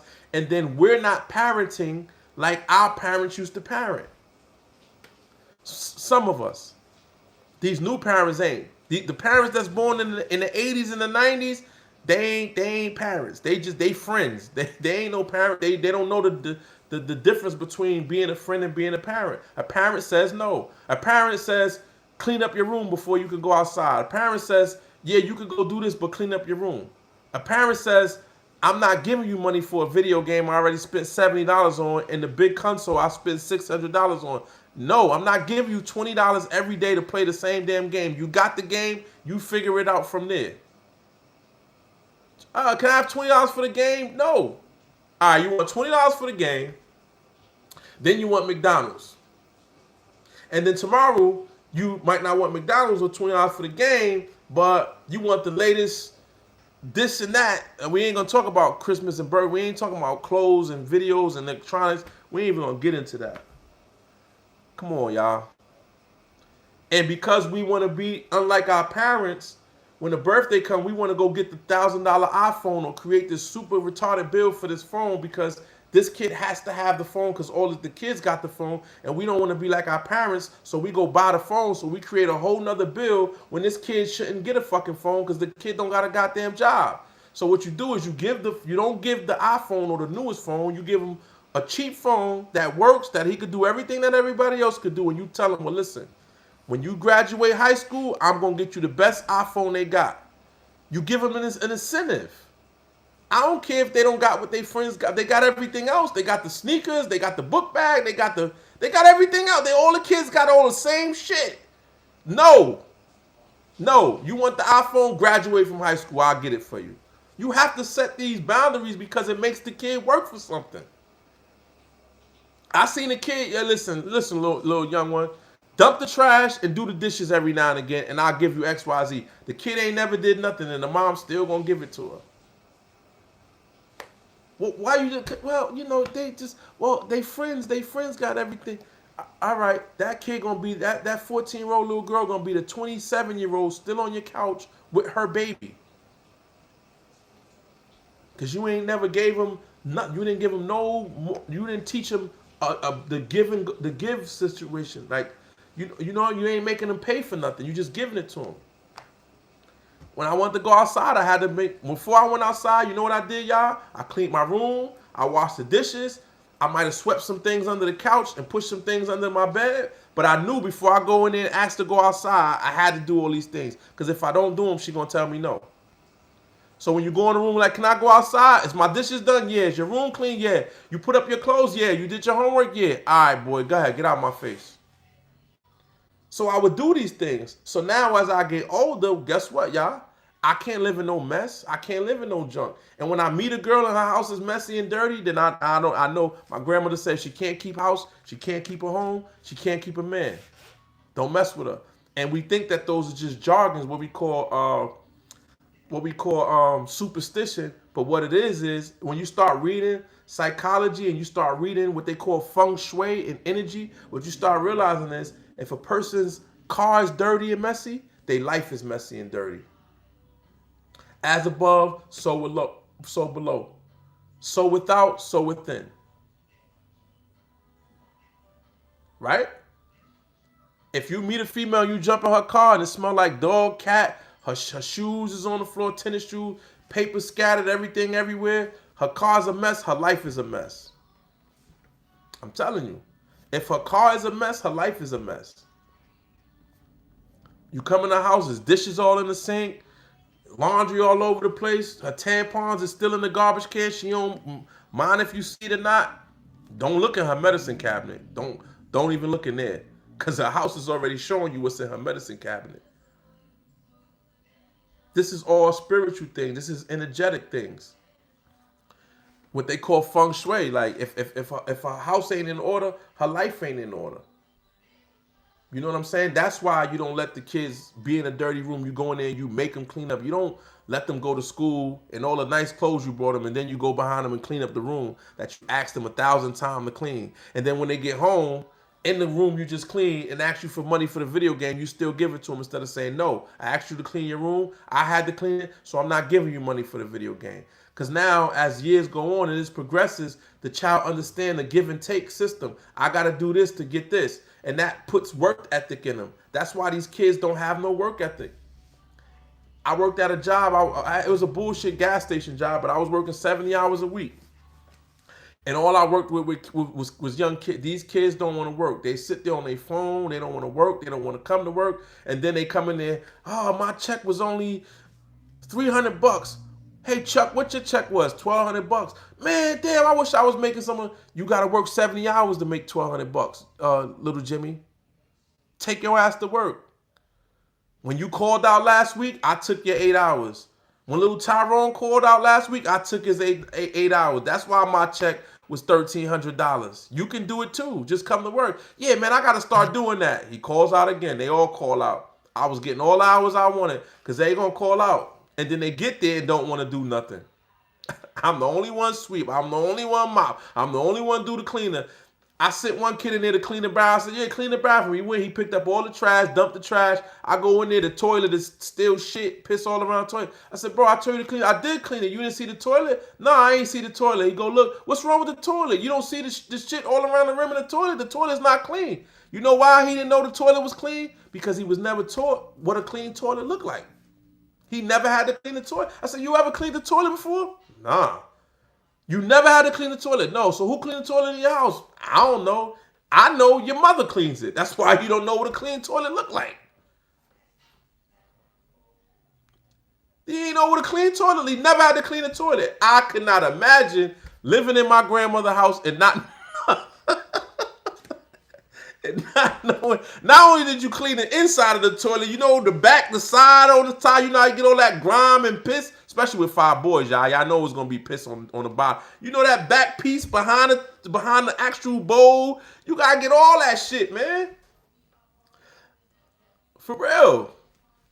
Let grandma come in there and be like, boy, I thought I told you the whole bathroom could be spotless. Only thing you could have did is miss one spot, and she gonna yell at you like you didn't clean nothing. So that's why you cleaned everything properly, because you knew if I just missed this one thing, she gonna act like I ain't never did it. But what it did is it's teaching you, not only is it teaching you how to clean, it's teaching you how to be like God, how to be a man, a give and take system. It's okay to teach your kids how to clean. It's okay to make them clean. It's okay to tell them no. It's okay, because all these things that you're not putting into this child is the reason why that 17-year-old hit that other 15-year-old in the head with a firearm and unalived that kid, man, without any remorse or even thinking about it. This is why when I was in New York and I was working in Midtown Manhattan, I'll be on the train.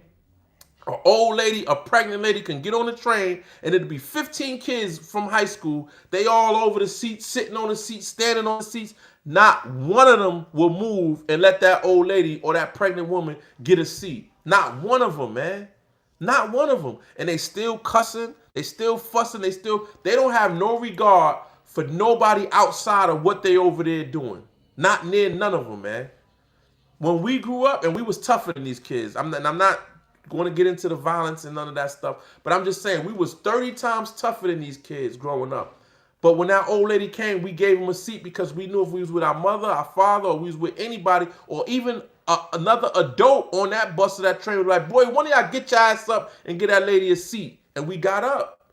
We wouldn't have had to get up because we just naturally would have did it, because that's just how we is.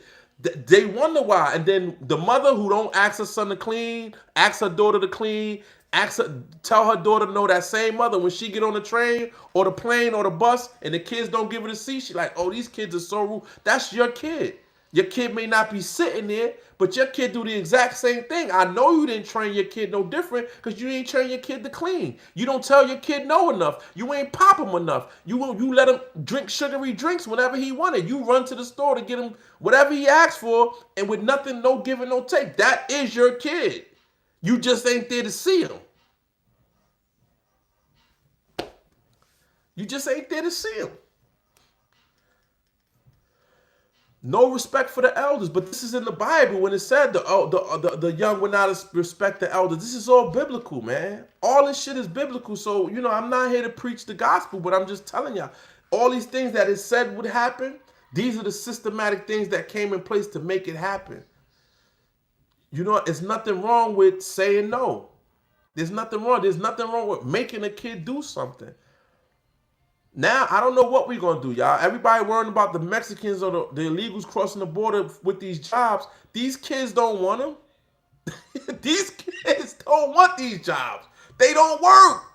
You see them? You go in the supermarket, the girl at the register, she's just standing there on her phone, and I be having cash. I pay with cash. They see me pull out my cash and be like, oh, because you got to stand here for 2 seconds and count five 20s and figure out that it's $100. These kids don't even know how to count either. That's another thing. These kids, I see them when you switch out your drawer. I used to switch out my drawer with the kids, right? And I be there and I just count the money out. Then I count the change and then I write it down. They be like, Chuck, man, how you just count? Because I know how to count. I don't need the phone to know how to count $200. I know 10 20s is $200. I don't need to count that. Or you hand the kid, I've done things, right? I've hand the kid and I'd be like, look, I'll hand them 5 20s. I'd be like, huh, this is 10 10s, this is 5 20s, 10 10s, and this is $40. And they still take the calculator and be calculating. And it's not that they don't trust me, it's just that they can't count the money without the phone. I'm not making this shit up. I'm not making this shit up, y'all. They will sit there. I watch all of them, and I just watch them, and I'll be like, and only the old people, like when I switch out with an old person, the old person do the same thing I do. They count the money. These kids have to use the calculator to count $200 in dollars, $200 in 20s. I'm not lying to you. $95 in 10s and 20s, and they got to use the calculator.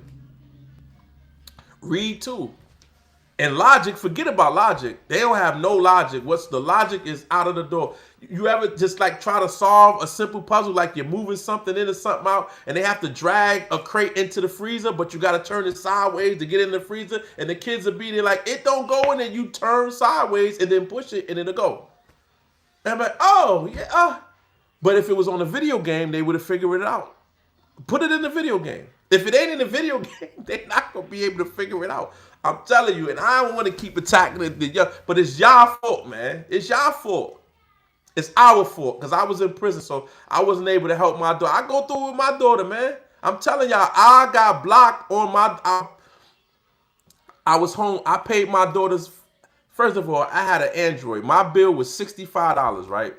Christmas of 2023, my daughter said, Dad, she was 17 at the time, I think. Dad, I want an iPhone, whatever the new iPhone was. So I was like, all right, I'm going to get you the iPhone. So when I go get the iPhone, however it worked out, I ended up getting the iPhone as well. The person was getting it. I didn't have good credit at the time. I just got out of prison. So the female that got the phone from me was like, well, listen, why don't you just get one? And that'll bring my bill down. And I guess it was $260 for the whole plan. But internally, I'm going to end up paying $200 for this phone bill, right? If I didn't do it, the bill would have only been like $50 or $60 cheaper. So technically, I was getting my phone for $50 a month cheaper on her bill, but it was going to be a $200 a month bill for me, right? My daughter, please give me the whatever. I don't remember the number, which one it was. 15, 14, I don't remember. I said, all right, I get to the phone. I paid her phone bill for 2 years, y'all. 2 years, y'all. 2 years. She gets 19, I get her a job. I got her a job with me. I got her a job right with me. Come on, get her in there. I get her in there, right? We get in the phone. We get into discussion, and I don't say what she wants to say. She hang up the phone. She had a bad habit of hanging up the phone on me. Just hang up. I be talking, and then the line will go dead. She'll say her piece, and then I go to say my piece, and she'll hang up. But when she would do that, right, whenever she would hang up on me, this before she had a job, she used to hang up on me. I broke her out of it. Let me show you how I broke her out of this. She hang up on me. All right. I already knew, y'all, within the next 2 to 3 days, she was going to either call me for a ride, she was either going to call me for a Cash App, or she was going to call me for an Uber Eats or a DoorDash. Somehow, some way, she was going to want me to send her some money to get something to eat, or Uber or DoorDash, or whatever the case may be. So when she called me, guess what I say? No. Dad, no. But Dad, you hung up the phone on me. So because you hung up the phone on me, I'm not going to give you no DoorDash, no Uber Eats. Don't call me for at least 2 weeks. I'm not going to do it. She going to call back before the time, and I'm going to remind her. I said no. You did it on the 1st. It's only the 10th. You got to about the 17th. I kept doing this with her. Kept doing it. After a while, when I'm saying something she don't want to hear, I know she frustrated. Well, the time where she would have normally hung up on me, and I'll say something, and then the phone would get quiet, and she'd be like, You finished? I'd be like, yeah, and then she'll hang up. Because she like, if I hang up on him, he ain't going to give me no ride. He ain't going to give me no Cash App. I'm not going to get DoorDash, Uber Eats. I trained her to respect me. I'm not going to give you my money. No. Can't have none. But it ended up working, right? Let me finish, though. Check this out. So I get her the job. I told her, I said, listen, you got about 60 days to save your money up. After I say you do this, I'm taking, you're going to pay your own bill. I'm paying $200. You got a job now. Because, mind you, she told me she was grown. When she got 18, I'm grown now. I'm grown. All right. I still pay her grown bill, though. Then she kept blocking me. That's right, y'all. Could you imagine being blocked on a phone that you pay $100 for over 2 years, and now you're blocked? She blocked me on the phone that I paid for. Not only did I got a $200 bill because you wanted this damn iPhone, and you got the nerve to block me. So a couple times I had to call her mother, tell her unblock me. She unblocked me, whatever. So when she turned 19 and I got her the job, I already had my mind made up, y'all. I had my mind made up already. I said, look, you got 2 months. I want my phone back. And guess what I did? I took the phone back. You grown, right? You gonna pay your own bill. You're not gonna block me on the damn phone. And I couldn't do nothing about her blocking me because I can't take the phone back because regardless, my friend who got the phone bill is still in her bill. We stuck with the bill. So I couldn't really do nothing. And she kind of knew that. Man, I took my phone back. I said, give me that phone back. Go, you pay your own bill. You got a job now. Long story short, short story shorter, this little girl don't want to work. Does not want to work, y'all. She does not want to work. Does not want to work. But these are the kids, man. These are the children. Wow, her grandfather paid her phone bill since. Wow, thank Jesus she's okay now. But she didn't want to job. These kids don't want to work. These kids don't. I have a friend. He went through the same thing over the phone. He paid for the bill, but they in two totally different states. And he was like me. He'd been in prison a lot, so he'd been away from his daughter a lot. But he was doing the same thing. He was overcompensating for him being absent. So he was paying her bill, sending her money, doing whatever she wanted him to do. And she would never call him. He's like, yo, you can't even call me. The little girl never called him. She ain't a little girl. She in her early 20s. Never called him, went and called, check up on him. So finally, he said something about, I'll take my phone back or whatever. She sent him the phone back and told him to F off. To lose her number, never call, ask her mother about her again. And she mailed him back the phone. Can't make it up, y'all. And it's not just us. I have a cousin who never been to prison. He was there for his daughter's entire life, spoiled this little girl. She ended up meeting a boy, and at 20, she just left the house, just left, didn't communicate with them, didn't touch back. She was gone for a few years, and they came back crying in tears when they broke up. He let her back in. She was there rent-free for a little while, got on her feet. They had another falling out. She packed up. She left again. But what I'm saying is these kids are just entitled, man. And we come from, because our parents was a little strict on us and told us no, we think that it's bad to say no, not realizing that it built character. It made you appreciate what someone do for you. You got to have a cutoff point. You got to have a cutoff point. You know what I'm saying? You got to have a cutoff point. But I say all that to say is like, we have to not spare the rod and spoil these children, man, because these children become the adults that don't want to work. I have another friend, his son is 26. He just finally got a job. And I was asking my boy, because his mother, we all went to school together. She's a hard worker, man. The mother, she got 4 jobs. And I was surprised that she just allowed him. But what happens is these young boys, especially the boy, they become the woman's man. I want him in the house playing the video game. That be their excuse. At least he ain't out in the streets. Sometimes you might have to let little Johnny wander off in the wilderness and figure things out on his own than to keep a pacifier or the titty in his mouth until he's 38. Because a lazy kid's going to be a lazy man, and then how he going to provide? What if he's that in your house, what is he going to do for a woman? What is he actually going to do for a woman? I don't want him with my lazy daughter. Him and my lazy daughter, what they going to do together? My grandbaby going to be at my house to eat and find nourishment and to be taught anything. One going to be on a video game, one going to be on the iPhone, the baby going to be in the room on the tablet. I don't know, y'all. But I appreciate y'all. I got a good topic here tonight. I got a good topic. I'm going to get into the succubus and incubus spirits. I'm going to get into some healing. For those, I don't want to keep talking about demonology and spirits without, giving people some jewels and some weapons, other than the scripture, because it is in the scripture. You know what I'm saying?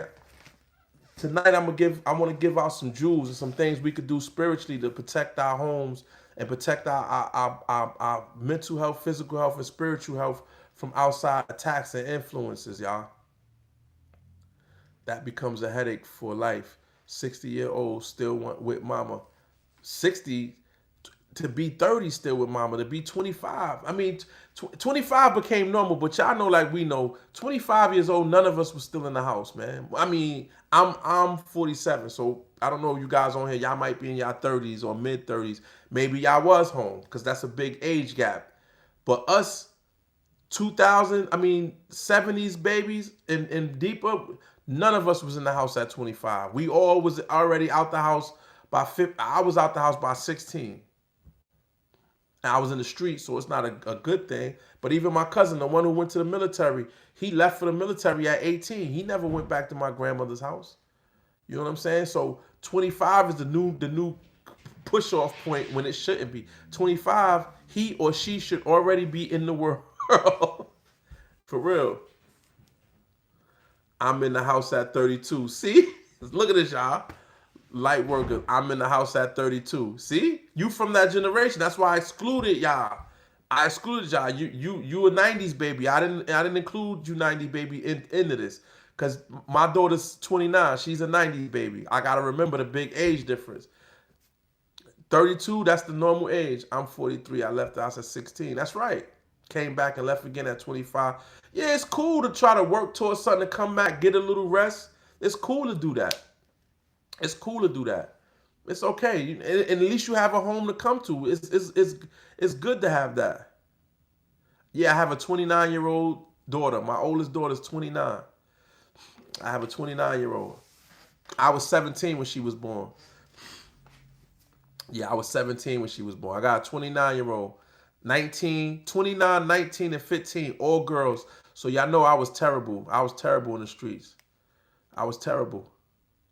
I've left the crib and traveled the world, but I'm back. That's okay. Sometimes you might want to come back. Blessed is he who have parents who created a home that you could come back to, man. You know what I'm saying? I didn't have a mother and a father. They was in the streets. One was in prison, one was in the streets. My grandmother raised us. She raised 5 boys that wasn't her own. You know what I'm saying?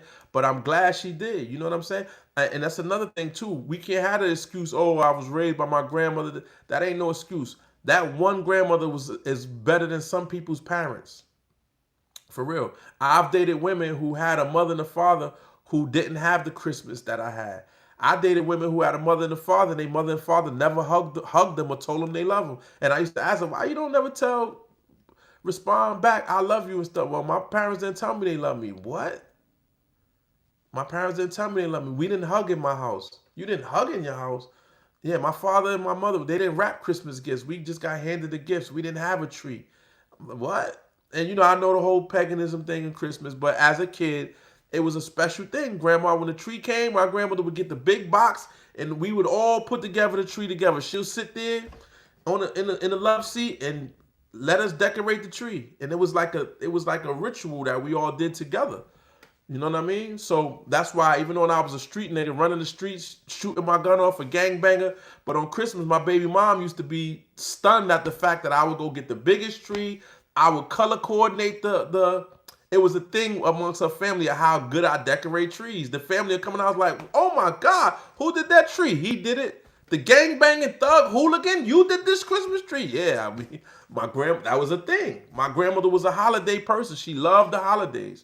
So in turn, I love the holidays. But I've had that same baby mother say, yeah, my dad, we didn't hug. They didn't tell us they love her.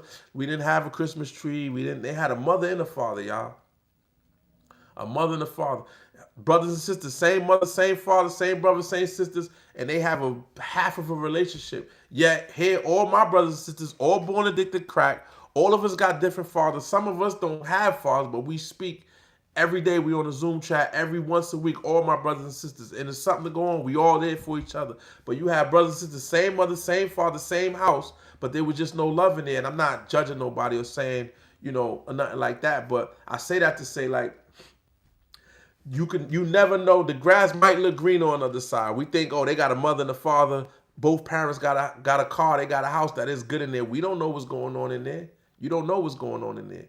You don't know what's behind those closed doors. You don't know. You understand what I'm saying, y'all? You don't know what's going on. And there was a lot going on in that particular house. A lot. So I was blessed to be raised by my grandmother. I wasn't abused mentally, physically, or sexually. I was loved. I was hugged. I was taught how to cook. Yeah. Yep.